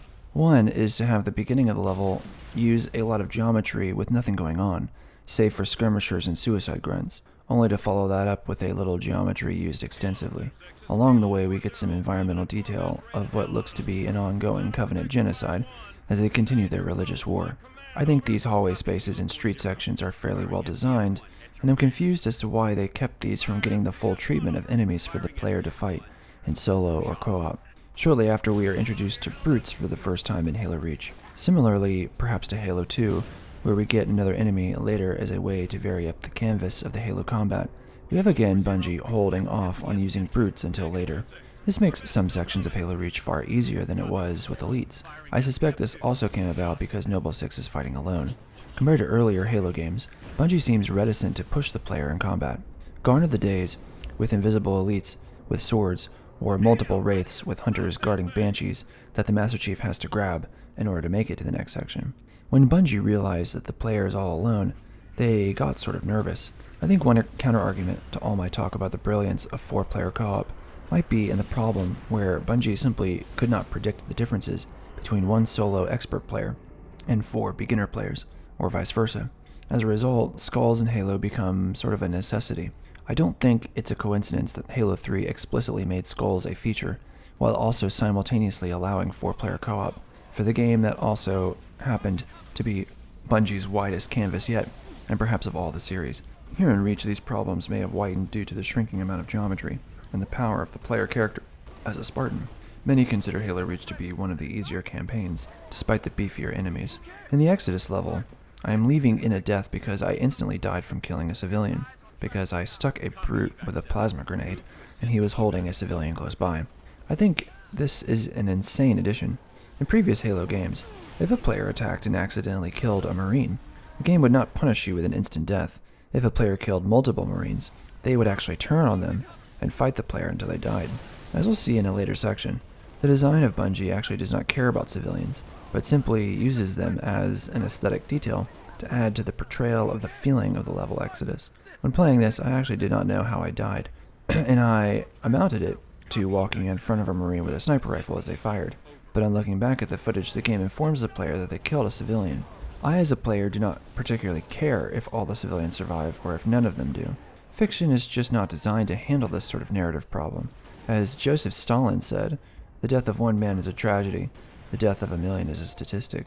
Granted, we shouldn't be taking too much advice from Stalin, a man who killed millions of his own people, but I think in the context of creating fiction, the wisdom works. Brutes are simply not up to snuff against the player. Their relapse into physical armor makes headshots far easier, and their arsenal includes brute spikers, gravity hammers, occasional concussion rifles, and fuel rod cannons. Bizarrely, brutes in physical armor can still use the armor lock ability, which I think is stupid. The whole purpose of the armor lock ability is that it utilizes a shield system to its furthest extent, and if there is no shield present, we sort of wonder where this power is coming from. In any case, many of the brute weapons are simply no match for what the player can dish out. The brute shots of the previous games are gone, and not enough brutes wield the concussion rifles together to match that. Brutes and shields with fuel rods or gravity hammers are far slower when charging, as a player can now sprint. The charging brutes have their attack muddled. One place where the needle rifle is conspicuously absent is here in Exodus. That is likely because the needle rifle, in the presence of so many physically based enemies like grunts, jackals, and brutes, would make these encounters trivial. I think, regardless, we simply have to talk about the needle rifle extensively, in the same way we did with the DMR and its accuracy settings, because I think the needle rifle in the campaign is a broken weapon. From the Covenant's perspective, it works much like carbines from the previous game, a particular favorite of mine. It fires semi-automatic rounds. Here in Reach, the needle rifle is far more accurate, but it also carries the power of the needler in the form of 3 shots causing a combine explosion. Against brutes, this reduces their effective strength to basically nothing. Covenant will often dodge erratically when faced with a needle rifle, but a patient player needs only to wait for the right moment. Even if a player does not land headshots, only 2 more rounds will silence an enemy, and with so many rounds available in reserve, chances are high this can happen. I think, from a distant look at all the weapons we have seen throughout the series, this is one of those insanely overpowered ones. To me, it's one of those weapons that was conceived in multiplayer first, and then placed into the campaign. In some places, like Exodus, they are delicate with its placement. In others, as you'll likely see in my gameplay, it can kill the pacing of a level. We come upon another firefight sequence, all because an elevator is being used. I wish I was kidding. So we're stuck fighting off Covenant until the elevator can be sent back up. since we have some time to kill, we should probably evaluate abilities for Halo Reach. I think Kane and Rentz mentioned how some of these abilities really broadened where a player might be located in multiplayer settings. I think that is too true. Thanks to jetpacks, which you're about to see later, there's something great and disturbing about a player with a jetpack and a sniper rifle. Over the course of the campaign, while I try to use the abilities in order to showcase them in the commentary, I think that the sprint ability is overpowered. I spoke a long time ago, in the Halo 2 commentary, about the dangers of the speed of the Ghost. One thing a shooting game needs to do is to keep in mind the top speed and lowest speed of any given entity. In Halo 2, a Ghost's speed can be used to skip a variety of sequences. In Halo Reach, the truncated spaces, combined with a sprint that is way faster than most, if not all, enemies, not to mention faster than our own default run speed, means that most other abilities simply cannot compete. I never use the armor lock ability, hologram abilities in Nightfall as a sure way to distract the enemy, but its use is rather short-lived. I am sure a case could be made in combining the hologram with some kind of short-range weapons so as to get the drop on enemies, but the sprint is just too much of a trade-off to be without it for too long. Speedrunning Nightfall means sprint is essential. What is frustrating is that even at the end of this elevator standoff, once the elevator arrives, the civilians do not seem at all interested in getting onto the elevator, which was sort of the whole point of the exercise. Looking at older footage of the Exodus mission on YouTube, I never encountered a playthrough on the Xbox 360 version which kept civilians alive up to that point, so I do not know if this problem was with Bungie or 343, but I find it to be one of those immersion-breaking moments. Of course, compared to other players, I have made my thoughts on the narrative of the campaign plain enough, but just imagine a player who really did believe in what the narrative was trying to do. Imagine some kid who just wants to save civilians.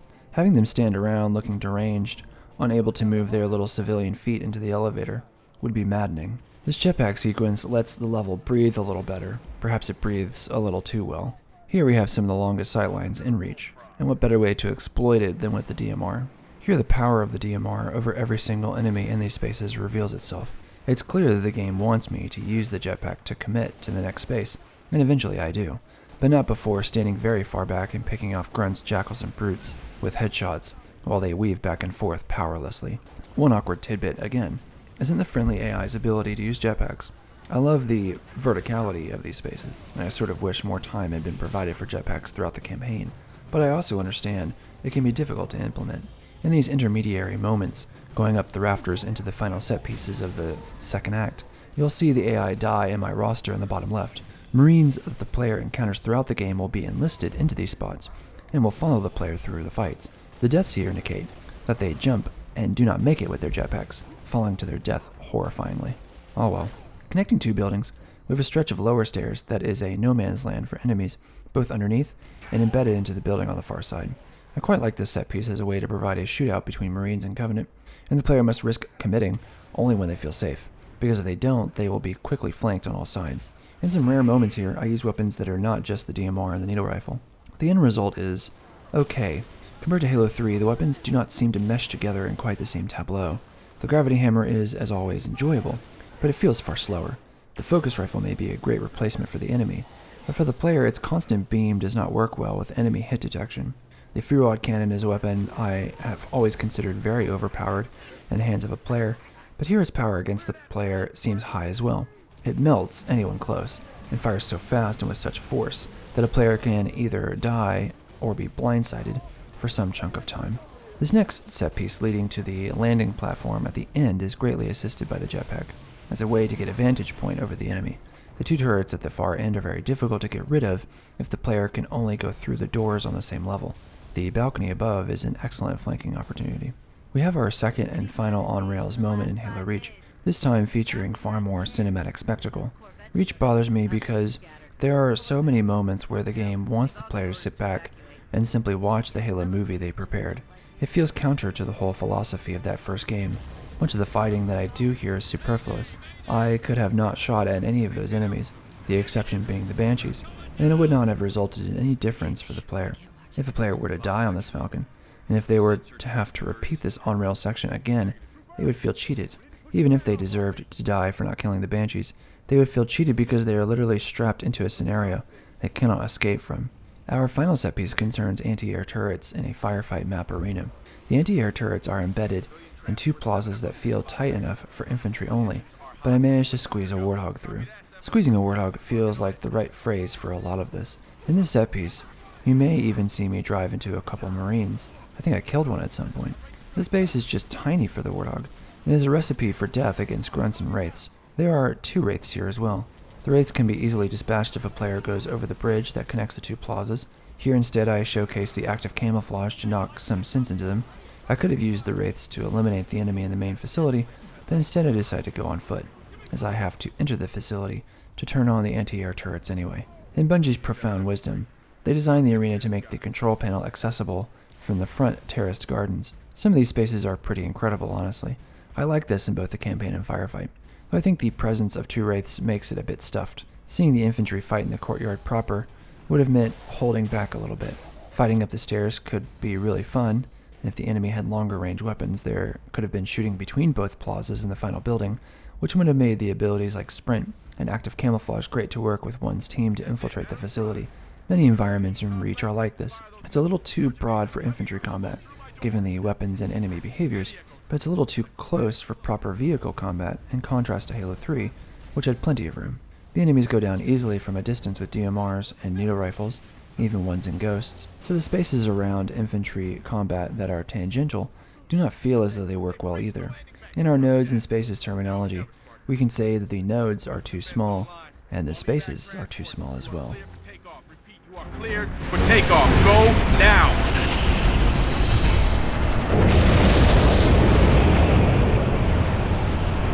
Civilian transport away. You saved a lot of lives today, Spartan. Copy. Repeat, this is Noble 2, Noble 6, Noble 5. Do you copy? This is 6. Go ahead, Noble 2. We picked up your transponder about an hour ago, but could not risk open comms. Covenant have the city sealed tight. We're getting nothing from George. He didn't make it. Understood. What's the situation at Starport exit? The last transport is away. All right.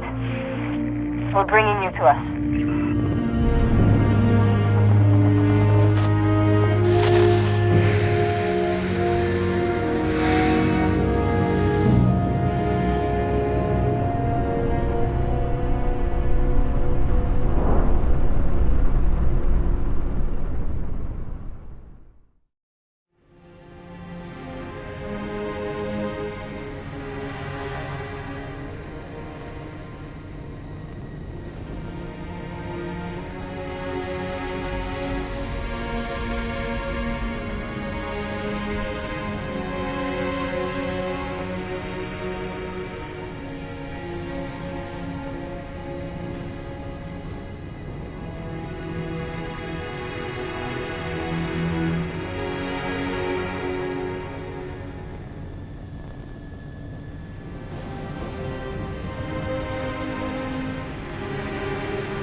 Your report will have to wait, Lieutenant.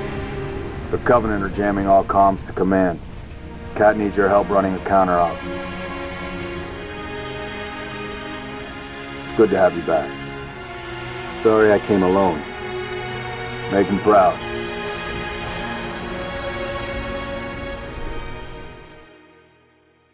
New Alexandria has got to be the best mission in Halo Reach, hands down. The community also seems to think so, as it is the only mission in Reach at an S+ tier. I'd like to explain that community ranking. There have been occasions where I disagree with the community, but not here. For starters, there are some easy measures to point to for why this mission is great. 1. The space is absolutely huge, and the player will find themselves in a similar style to that second mission in the original Halo, once again landing in spaces to save people or turn things on and off. It's a simple premise, but here we get the atmosphere of a world on fire without any of the model and story beats that could have been doled out in a cutscene. It's all here, and it's all in the gameplay. The player will enter whole spaces by landing their Falcon repeatedly on landing pads throughout the city. and these spaces each have a feeling and presence of their own, with particular opportunities for short and long-range combat. Granted, these spaces are not perfect. Some have a better use of verticality than others, and some are quite linear. Still, the uniqueness of each is a breath of fresh air. Also a breath of fresh air is the lack of wave-based defense moments. I cleared this mission in something like 20 minutes, around half to two-thirds of the usual time. And I think this has something to do with this lack of firefight engagements. Still another reason is the Falcon itself. In co-op, having two gunners in an aerial vehicle feels fun as hell, and the Falcon is fun to fly. With a top speed that is breakneck if the player can get up to and maintain that top speed, the ability to lock in an altitude is a godsend. Compared to the Hornet from Halo 3, there is something far more aesthetically pleasing and visceral about the Falcon, whether it is the way the camera shakes, or the rustic use of propellers, or the power of the turrets. To top it all off, the objectives of New Alexandria may be given to the player in any order. When replaying the Halo Reach campaign, I always look forward to playing this level. There's just something about the rain, the atmosphere, working together with players. It makes me want to purchase friends so I can play it in 4-player co-op again and again. One way to talk about New Alexandria in more detail, and to further explicate why I like it so much, is for the fact that a player simply cannot get this experience of playing this mission in firefight or multiplayer. One aspect of a campaign that Bungie forgot all about in their quest to vertically integrate every single asset into these different game types is that there are just certain moments in a Halo campaign that you cannot recreate in multiplayer. One such moment is New Alexandria. Under no other circumstances can a player or multiple players do this in a firefight map or fight in this way in multiplayer. If every single level in Halo Reach were to have been given this special treatment, I would be sitting here hailing it as a success of the same caliber as Halo 3. The combat in Halo 3 simply cannot be repeated in multiplayer because the maps never make an appearance in a literal way in that game, and firefight did not exist. On the one hand, we could say that for a player who only plays the game for its campaign, this may always be the case. Let's table that for a second. For the player of all three game types, the presence of multiplayer and firefight does irreparable damage to the novelty and sense of surprise for the player. Fighting in these spaces becomes routine. I think there is a law of diminishing returns in these moments. New Alexandria is fortunately blessed, for the most part, with avoiding these scenarios. Of course, it is not totally immune. In one such set piece, we go through a level called Reflection, which was a remake of Ivory Tower from Halo 2. It's a great multiplayer map, but here the space is only used sparingly. A group of drones lie in wait to ambush the player once they have deactivated a jammer. Unfortunately, it is not a very good ambush, and even without the sprint ability, I managed to sneak away unscathed. But notice that the total time spent in that multiplayer map is quite short. In many of the other cases, we have new, novel places to fight in. In few of these spaces we would consider arenas. If you notice while I am playing, there's not a single moment where we end up standing around and fighting either. We're constantly on the move. There are moments, to be sure, like in outdoor scenarios and with reinforcements indoors, where we are pulled up short, but we fight them, kill them, and get to move on. So, coupled with the momentum that inherently comes with traversing in a Falcon in such a massive map, we get a sense of momentum from the interior level design, as well as the narrative conceits for each moment. Winter Contingency, Oni Sword Base, Tip of the Spear, and New Alexandria benefit most from this kind of philosophy. Reach strangely bucks some of the trend of previous games with a formidable level at the bridge between the game's second and third act. It is threaded by levels like Exodus, Nightfall, and The Package, which do not hold up. Alright, let's go back to that player who only plays the campaign. Could we not also say that, as we have mentioned before, the vertical alignment of each of Halo's types of gameplay erodes the power of those levels? Much of the design of Reach's environments leave a lot to be desired. Take the beginning of Oni Sword Base, which has a straight and narrow path besides two other lanes, like some Call of Duty map. Nightfall feels aggressively narrow, a little too reverential to its Truth and Reconciliation influence. Exodus as a level feels inefficient, and The Package is a masterclass in reuse in all the wrong ways. The player who plays only the campaign brings with him or her all the expectations of a series of games that did pretty much every single aspect of pacing and narrative and combat of Reach better, in some way or other, in a previous game. When Reach made its trades, I argue, it traded poorly. New Alexandria is, finally, a look at what Reach could have been if every level in the campaign was designed to empower the player with space and variety. It's not perfect, however. Here again we are tasked with turning off jammers, which is absurd because there are occasions where we go in and out with the presence of Covenant still in the vicinity, I'm surprised the player does not have to destroy them. What is to stop the Covenant from turning them back on? By the end of the level, the Covenant are glassing the city anyway. Why have jammers in a city that is going to be glassed? Here again, Bungie can see about as far as their pen on paper, but are not interested in a sort of long-term logic. Like the Falcon crash and Tip of the Spear, there are just some moments that do not add up. In the original Halo game, this level would have been a way for the Chief to recover Marines to start a guerrilla resistance. Landing and securing a site used to be important for the games, but the storytellers of Halo have exhausted, apparently, all possibilities. George always said he would never leave Reach.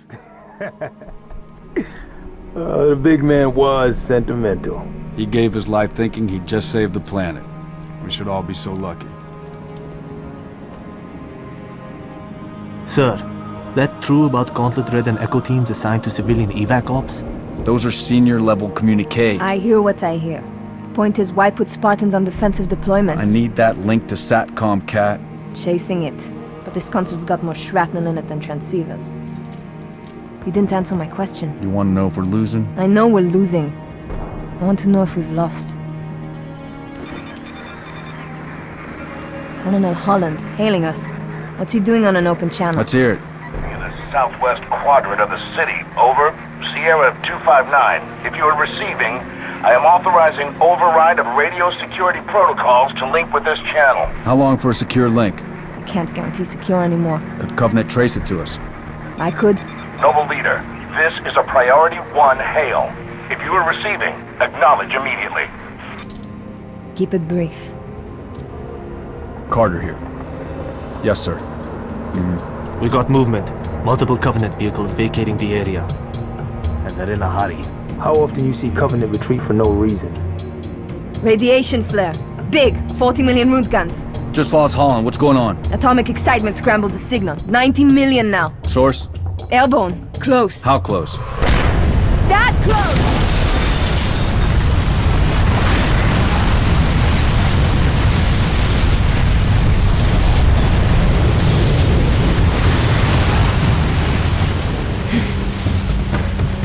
First glassing? Me too. Don't worry, I'm on it. Our best option is a fallout bunker on sub-level 2. 96 meters northeast. We get orders from Holland, sir? We're being redeployed to Sword Base. Sword? Covenant own it now! Which is why they want us for a torch and burn op. Keep Dr. Halsey's excavation data from falling into enemy hands. It hasn't already. Maybe, but according to Holland, the Covenant are still hunting for something. Where does he get off calling a demolition a Priority 1?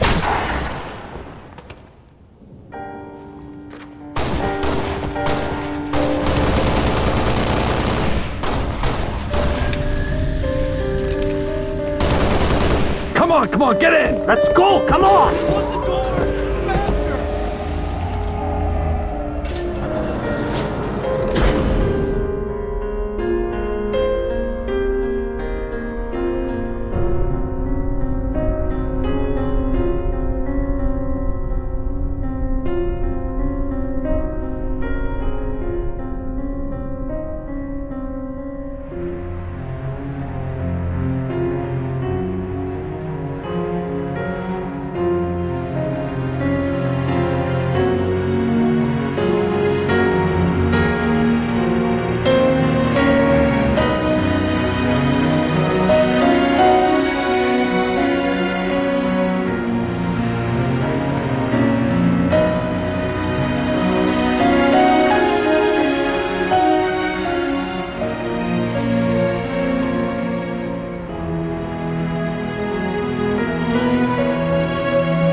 Noble 1, this is Noble Actual. Noble 1, go ahead. We need that base taken out, son. What's your status? Still outside. Thermal on the interior shows standing room only. We're gonna have to thin them out or we'll be way too bucked. Copy that, Noble One. Hauling down. We got a job to do, so let's stay focused and get it done. 6, are you in position? Affirmative. Good. Execute.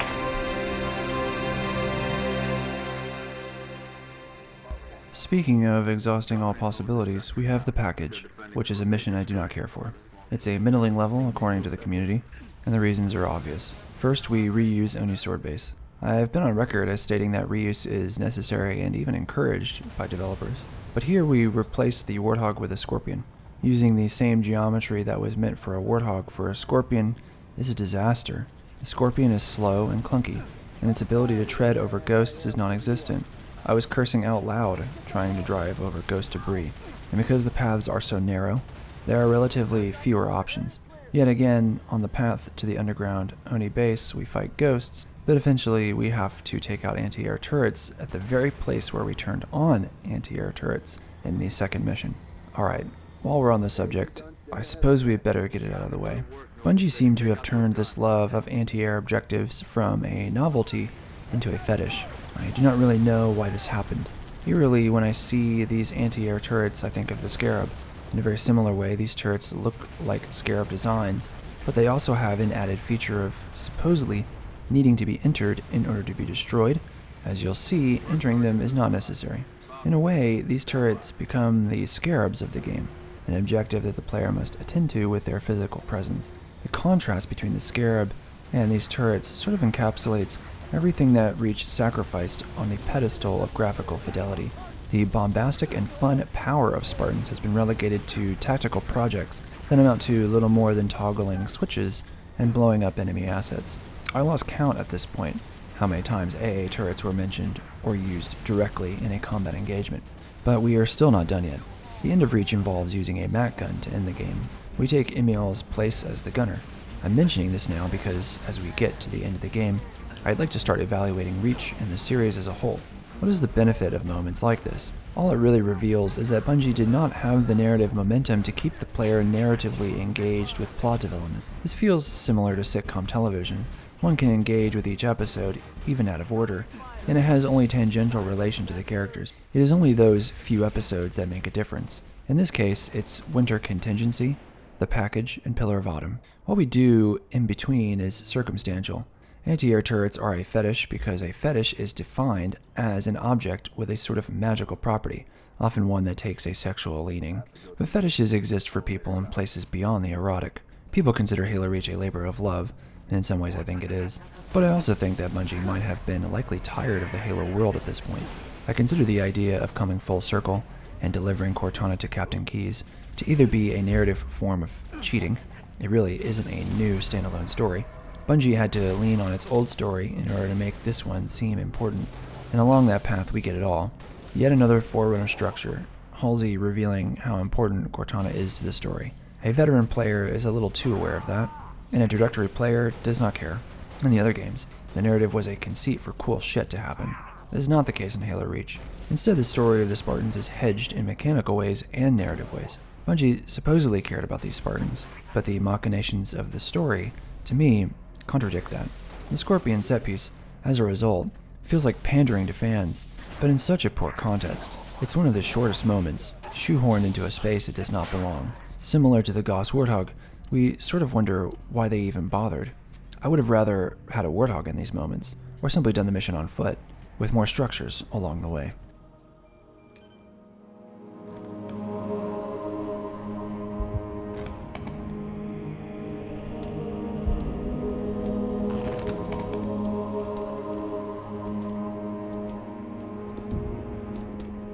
Looks like they got themselves cornered.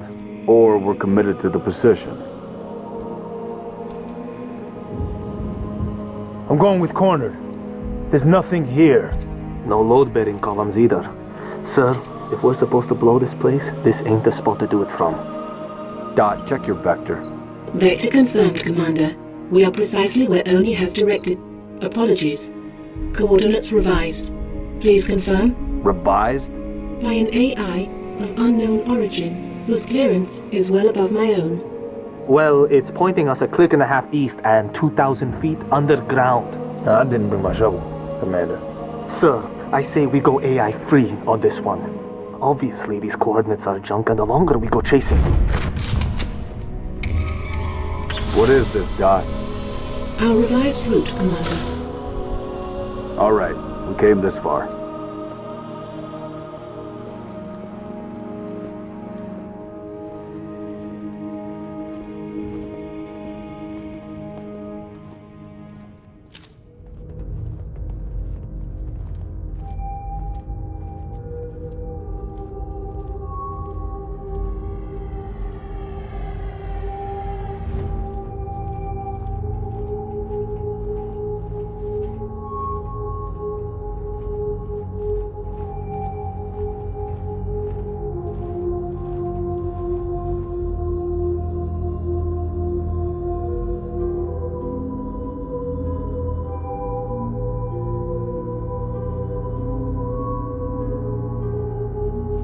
Your new AI friend tell you anything else, Dot? Dot. She's been expecting you. That's perfect.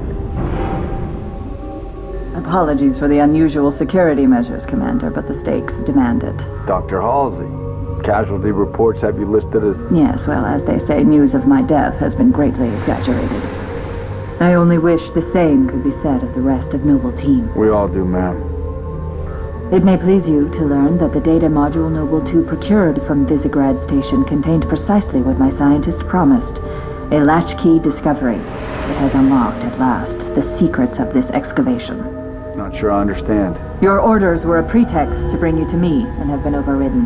You are here, Team Noble, to ensure the delivery of this vital data to a secure location. Doctor, our orders are to destroy all sensitive material. Others will handle the demolition. I'll need to confirm this new directive with command. Colonel Holland will be briefed. You belong to Oni now.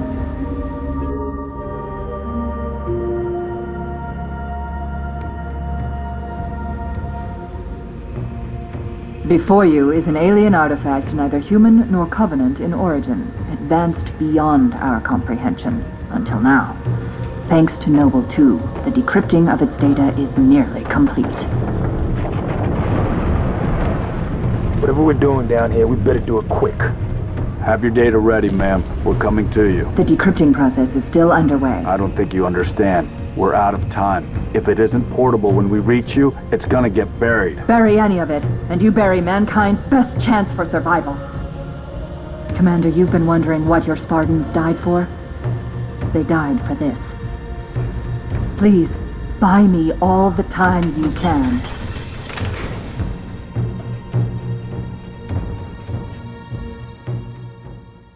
I'm going to broadcast some of what you'll see in the glacier fight, so that I can spend some time wrapping up the series. Though the characters hint at stealing a Banshee as a good idea, in my mind it breaks that engagement. There is so much space above, it trivializes the fight below. Banshees also arrive indefinitely, and are very irritating as a presence while flying one. There are several lanes the enemy can come from, and I suppose in 4-player co-op this has the same feeling as Lost Platoon from ODST, where the arena is so large that 4 players can be enjoying this playground in widely different spaces, yet contributing to the overall experience. The turrets that the player needs to repeatedly activate is sort of a nice difference in mechanics. One thing I will say is that the Banshee now has a fuel rod cannon with lock-on tracking, effectively lowering the skill required to pilot it. Compared to the feeling of the Halo 3 and ODST Banshee, this Banshee feels too weighted and too big. Playing the Banshee in the level Kikowani Station from ODST felt amazing, and I'm not sure why it needed to change so dramatically here. Let's spend the remaining time wrapping up. Here I would like to talk about Reach as a game, and I'll expand to the series as a whole from there. Reach was probably the first game in the series where I remembered really not liking the story as an adolescent. With the others, I was generally okay with what was on offer, and the combat was able to match it. In Halo Reach, I found the narrative to be deeply lacking. One of the first things I wrote and sent out into the internet was a critique of Halo Reach, which either ended up on Giant Bomb somewhere or on Facebook. I received some pushback from a couple of my friends, as well as my youth pastor at the time, and they enjoyed the game far more.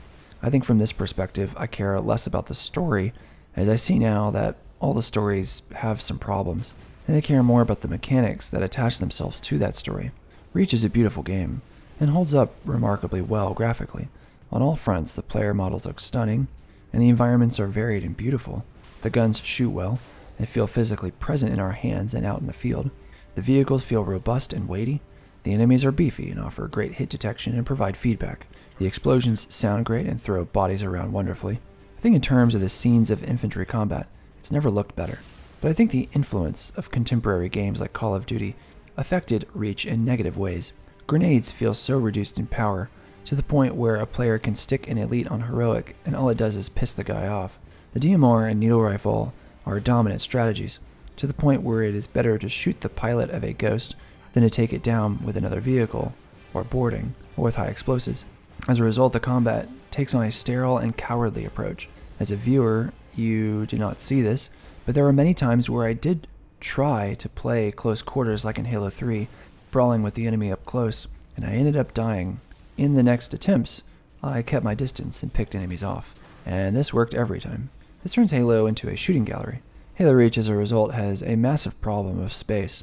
The guns shoot too far for the player, too close for the Covenant, and the spaces are caught somewhere in between, unable to give the player the right context for the engaging fights of the past. Fixing this would require a mod to extend vision and shooting range of the enemy, as well as adding enemies into the scenes.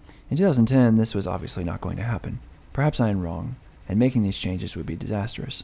Still, I think it's worth trying. Reach is especially hampered by the improvements in technology affecting trends and development at the turn of the decade. Eking out every pixel from the Xbox 360 led to detriments to the Halo combat formula. Long cutscenes, and emphasis on cinematics, robs the players of their chances to do cool things. Instead, we watch it happen, either in the distant skyboxes or on video. As we've spoken to earlier, the novelty and bespoke nature of the Halo campaigns slowly dwindled to a kind of montage of what the player was about to see in Firefight and multiplayer. In the first game, a player flees the Pillar of Autumn, mounts a resistance, and rescues the captain. From there, the second act goes on the offensive, exploring Halo and enthusing about what it is for, as well as who made it. Here in Reach, we have all been told about the legendary battle, but because we reside within the intimate vantage point of Noble Team, we find ourselves in too large of a situation, doing too little. The plot points of Halo Reach are that we discover the Covenant on Reach, protect Oni's sword base, and do some reconnaissance. In the second act, we push toward a pylon, one of many from what we can see in the distance, and we then board a ship to destroy a supercarrier. In our third act, we evacuate a city, return to sword base, discover Halsey's work, and bring it to the captain. Out of these sequences of events, it's obvious that the final act carries with it the heft and weight of a game other than Reach. When we think about other experiences when using an ensemble cast, I cannot help but think of the Brothers in Arms games, which were World War II tactical shooting games that, in my opinion, were ahead of their time. What impressed me more about those games was its ability to weave plot and story with the player in a more organic fashion. Granted, the history of World War II being so thoroughly explored, and the popularity of the conflict in the 2000s, perhaps lent to this highly sophisticated look at the time period. But what we should pay attention to here is how the games did not turn away from its initial perspective. Many people will claim that Reach is a far more intimate story. I disagree. I think the context gave Bungie the opportunity to tell a more intimate story, but at the last minute, they shied away from the premise in favor of linking the game to the past. This was, in my eyes, the wrong decision. The Brothers in Arms series is no work of art, but it is easy to compare to Reach because of their similar conceits and their stark contrast in execution. When I look at the Halo series, what I see are games that manage to create a feeling and gameplay so well that, for the most part, they have a hard time marrying with direct, explicit storytelling. The graphics, the mechanics of gameplay, the music, the art design and use of color, these create cinematic moments emergently. But when Bungie started getting obsessed with its own version of the story, that is when the problems emerge. Their obsession with grabbing a player's head to look in a certain direction, their desire to continue to pander towards what they believe to be a compelling world, to the sacrifice of whatever game they were making. This led Reach, a game that looks beautiful, but feels very sterile. Friendlies and enemies fight in arenas that repeat on, but the connective tissue of the experience lacks the sort of narrative momentum of that first game. Reach is a perfect precursor to the Destiny franchise, a great prototype to what Bungie looks like when focusing so intensely on shooting in the enclosed spaces that provide that shooting, and miss the forest for the trees. It is my argument that many shooting games are so focused on the notes that they forget about the spaces between the notes. Isn't the Battle Royale game genre an attempt to regain those spaces? A player can hide in a bathroom as a circle closes. This is just as valid a strategy as fighting constantly, perhaps in some cases more. A player spends quite a lot of time running and looting enemy buildings, and as they do, a narrative is constructed that was not there before.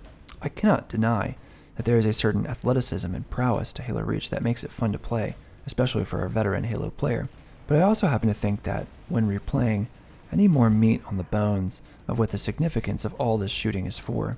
Soon, Noble 6 will be recruited to take part in the space opera of Halo by escorting Cortana to Captain Keyes. Suddenly, the legendary battle that was Reach will be at a close, and the distance between the battle for Reach and finding Halo will be buttoned up and made pretty. In my eyes, Reach was a distant battle that ended badly, and humanity had been clawing its way ever since. Instead, the story of Reach got rendered into plot. Few people would deny that prequels are difficult to do, and I think Bungie knew this, and I think they let it go to their head. They did not have to directly link Reach to the rest of the series. Only minor hints would have sufficed. Perhaps a brief glimpse of the Master Chief, or a reference in voiceover to something he did. Maybe get the voiceover from the actor himself, who seems to do little else but voice the Chief. This is not a novel concept. The whole point of something like Rosencrantz and Guildenstern Are Dead is a comedic riff on the idea that those two characters are existentially caught in a fiction where they are not the main characters. This could be done well, and in my eyes, here, in Reach, it was not done well, largely because Bungie could not marry plot and story into a coherent whole for Noble Team. The team lacks a kind of thematic arc or through line. They needed a point of disagreement, learning otherwise, and coming to terms before the end. They needed interpersonal conflict and histories.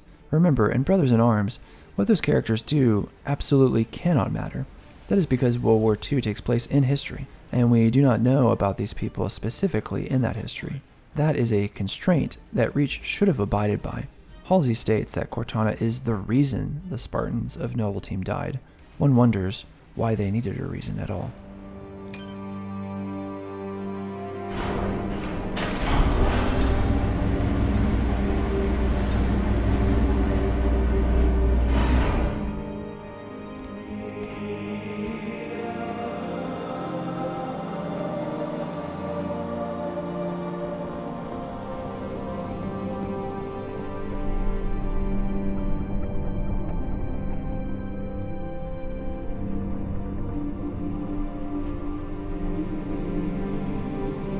What is this stuff? Knowledge. A birthright from an ancient civilization. This AI is its custodian, and she has chosen you as her couriers. Chosen? By an AI? By this AI, yes. Her measure of you carries as much weight as my own, perhaps more. You are to take her to the UNSC shipbreaking yard in Azad. There, you'll find a Halcyon-class cruiser waiting to get her off-planet. I understand. Do you? Mankind is outmatched. When Reach falls, and it will fall, our annihilation is all but certain. Unless we can glean from this artifact a defense against the Covenant. A game-changer. On the level of the conical bullet in the 19th century, or faster-than-light travel in the 23rd. And what if we can't? An apt question, if there were somewhere else to place our hope. There is not.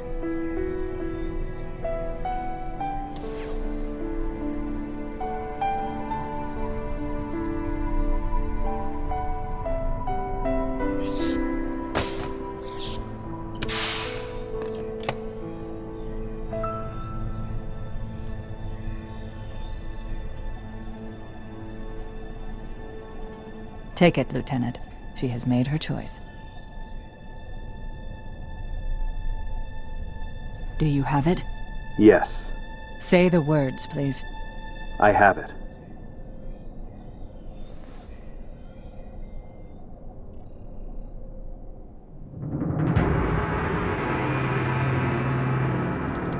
Dr. Halsey, Noble 3 will escort you to Castle Base. I require no escort, Commander. June, make sure nothing falls into enemy hands. I'll do what's necessary, sir. Good luck. You too, Rifleman.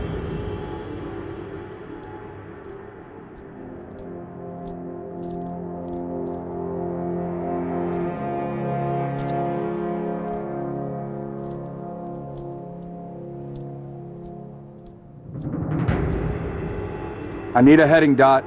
At 3 kilometers north, turn right, heading 050. Which leads to? The shipbreaking yards in Azod, the only off-planet extraction point left on this continent. Small-scale air attacks have decimated many convoys en route. An armada of Covenant cruisers is hastening to the site as well. UNSC cruiser Pillar of Autumn is awaiting your arrival. Wouldn't be a noble mission if it were easy.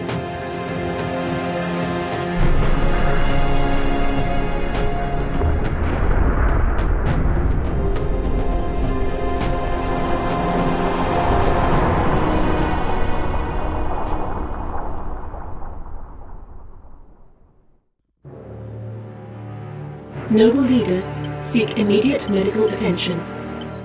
Noble Leader, please respond.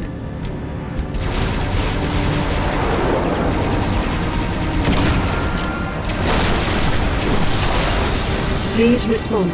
Sierra 259. You are alarming me. Not sure how long she's gonna stay together. Skies are jammed up anyway. Gotta get you off her, Lieutenant. Sir, you don't want to hear it. Get the package to the Autumn. Done. Not yet, it's not. Emil, go with him. It's a ground game now.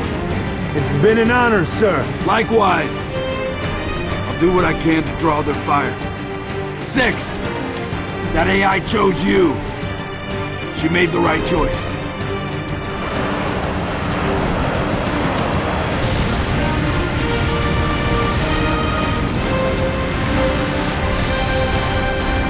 On my mark. Mark!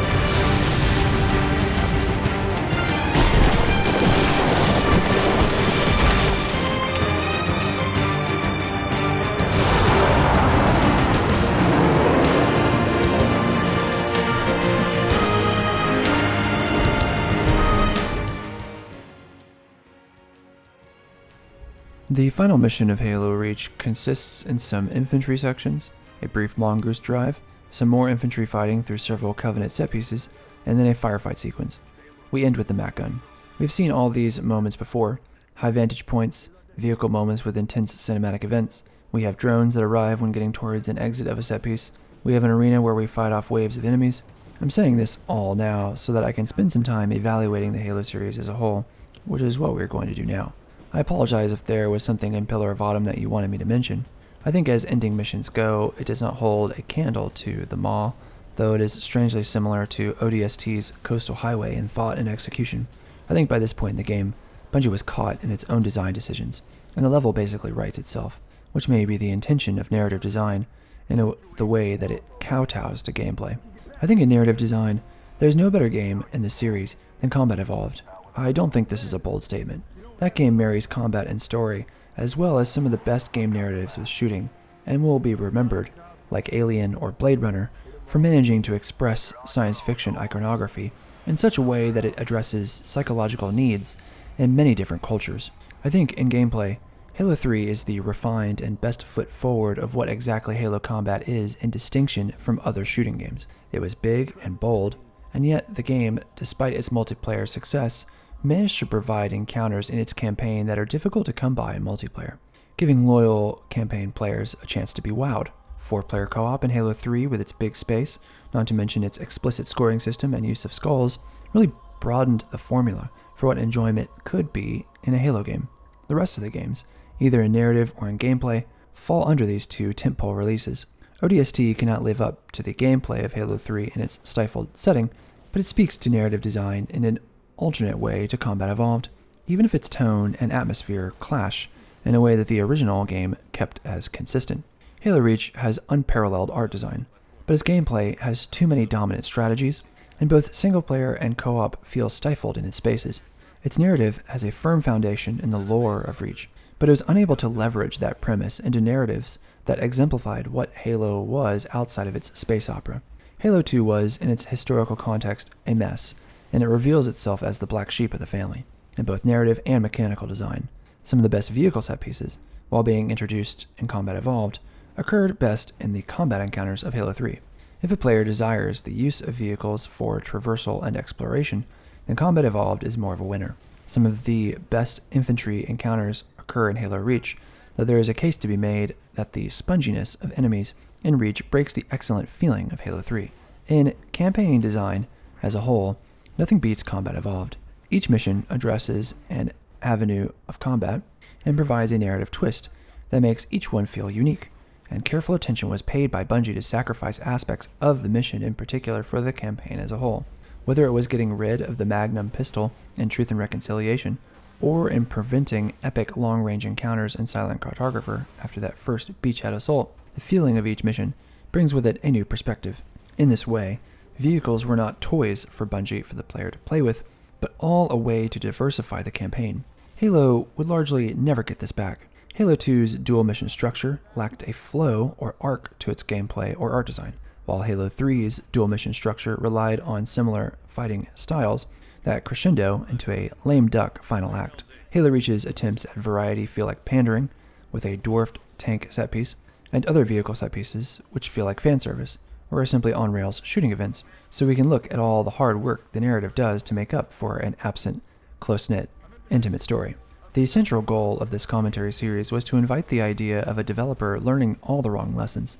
I hope I have at least brought the idea into the foreground, even if I didn't manage to back it up with enough evidence. Much of the disappointment of fans from software games comes from a similar kind of argument. In seeing the movement from Demon's Souls to Elden Ring, we feel a similar pattern, where certain elements are incentivized while others fall away. Again, it's the notes rather than the spaces that I'm talking about.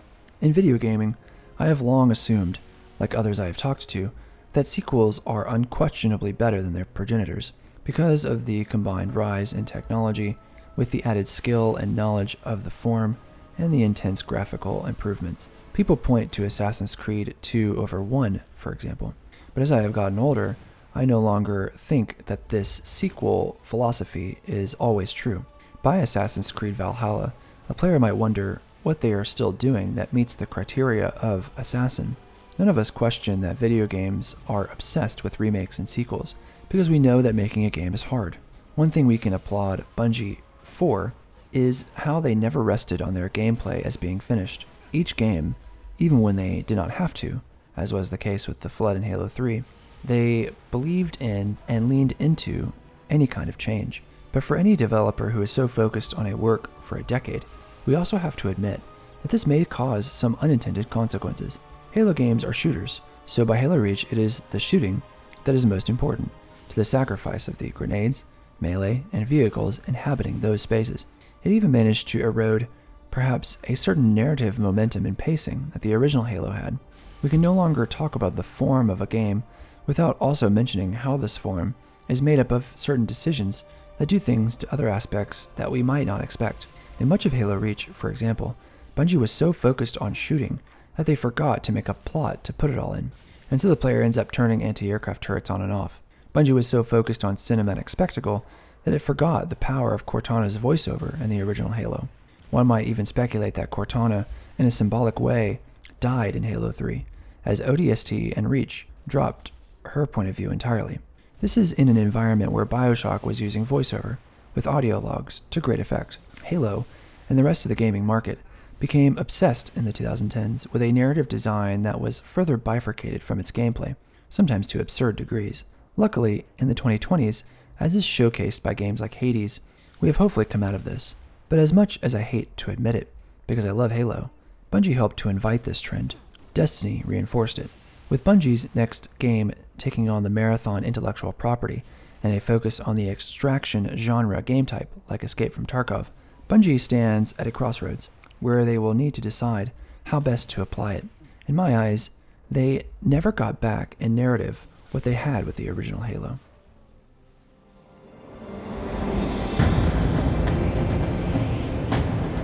Good to see you, Spartan. Halsey assured me I could count on you. Not just me, sir. They'll be remembered. Cruiser, adjusting heading for the Autumn. Noble 4, I need fire on that cruiser or we're not getting out of here. Do you copy? I have your window, sir. Bridge, this is the captain. We have the package. Returning to the Autumn, over. Copy that.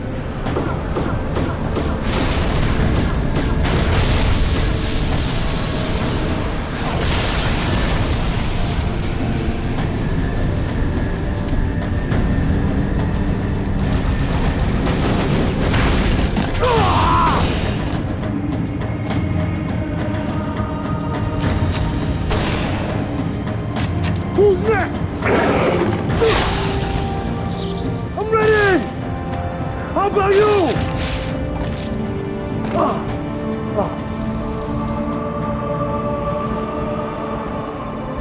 Lieutenant, get aboard! We gotta get the hell out of here! Negative. I have the gun. Good luck, sir. Good luck to you, Spartan.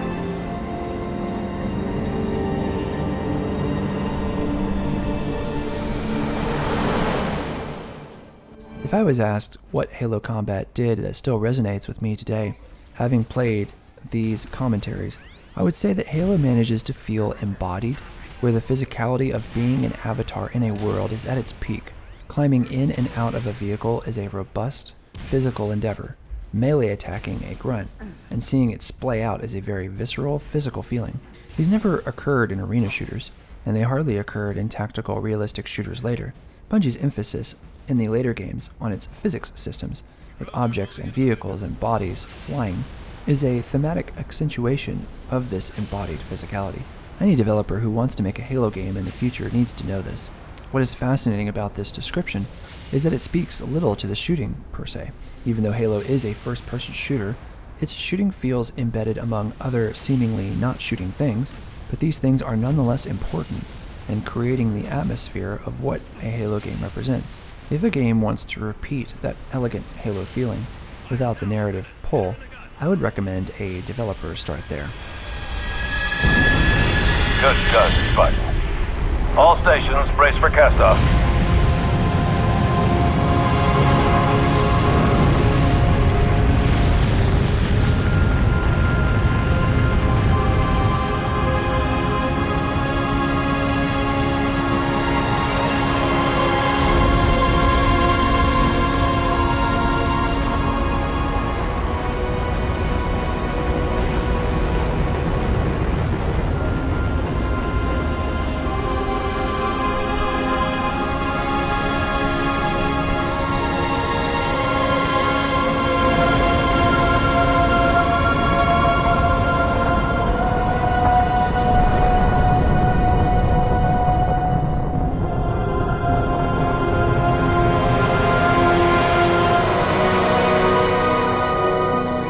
Pillar of Autumn. We're away. The package is with us.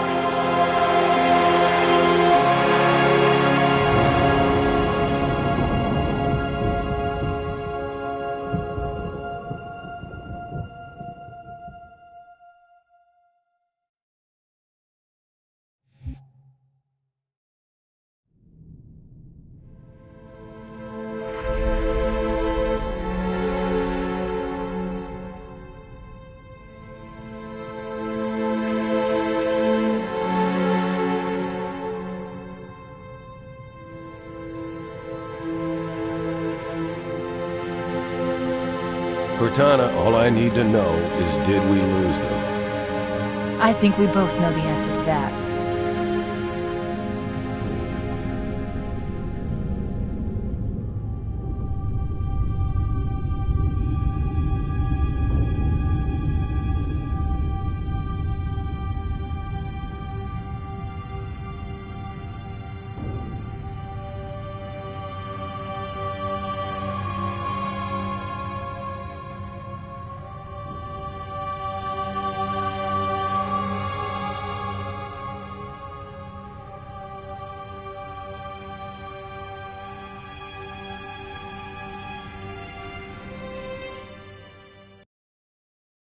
I suppose we had best wrap up this commentary, but before I do, we might consider this an epilogue, where we can speculate on just what exactly happens to the Halo series from here on out. Here I have a sort of wish list that I hope to explain in detail that can be referenced as a way to express what some things are that might assist the Halo formula for fans of the game in the future, whether they be updates or mods. This is totally superfluous, and I would not hate you if you wanted to back out now.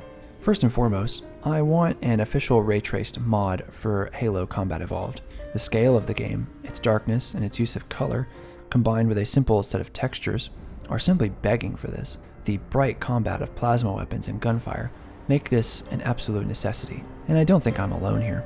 I think, second, there needs to be the ability for players to tweak the behaviors of enemies in the Halo games even further. I imagine a mod that, for Halo Reach, for example, allows the enemy to see and shoot the player from much farther away. The precision weapons and ranges of the encounters are such a dominant strategy that the enemy should be made aware of the player and have the ability to shoot from further away as well. This would address problems with space in certain sections.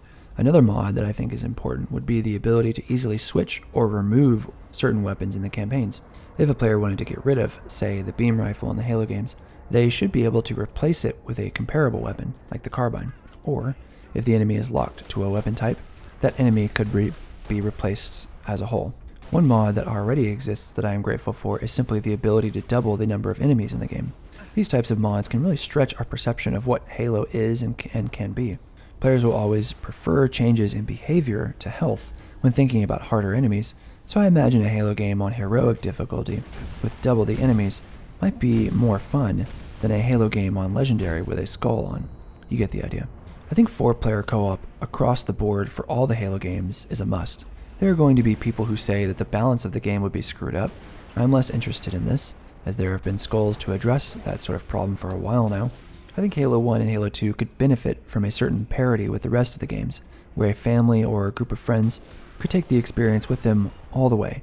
The existence of skulls and scoring for all the Halo games points to a desire to see this parity through in certain ways, so it should stand to reason that 4-player co-op exists in that same space. I also understand that this, in a series of games with quite a bit of tech debt, would be difficult to do. I still would like it. Let's be fair.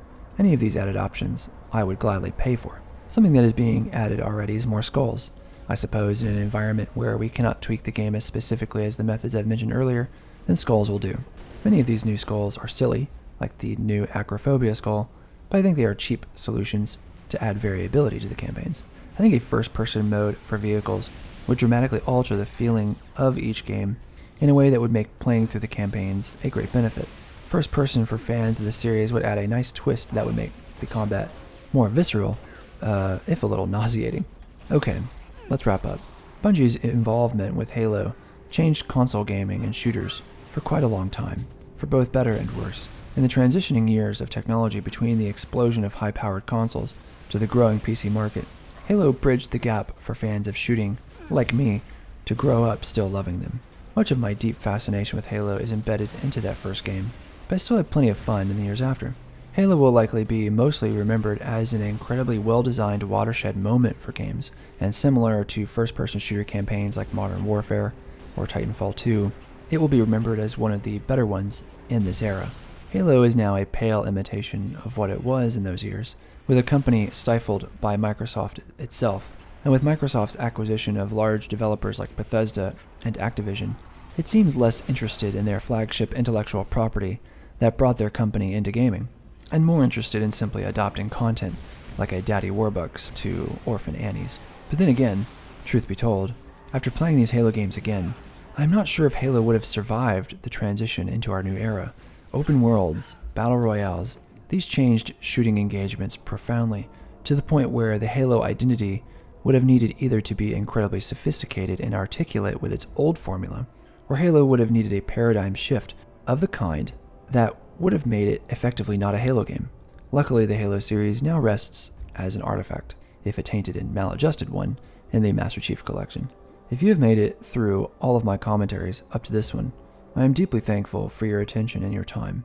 I think Bungie's Halo series was deserving of a retrospective, largely as a reminder of the good they did in that time period, and with a fresh set of eyes, now that over a decade has passed for the lot of them.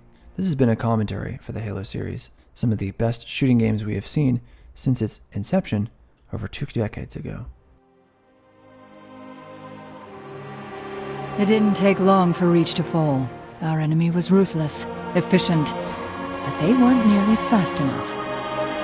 For you had already passed the torch, and because of you, we found Halo, unlocked its secrets, shattered our enemy's resolve. Our victory, your victory, was so close. I wish you could have lived to see it. But you belong to Reach. Your body, your armor, all burned and turned to glass. Everything. Except your courage. That you gave to us. And with it, we can rebuild.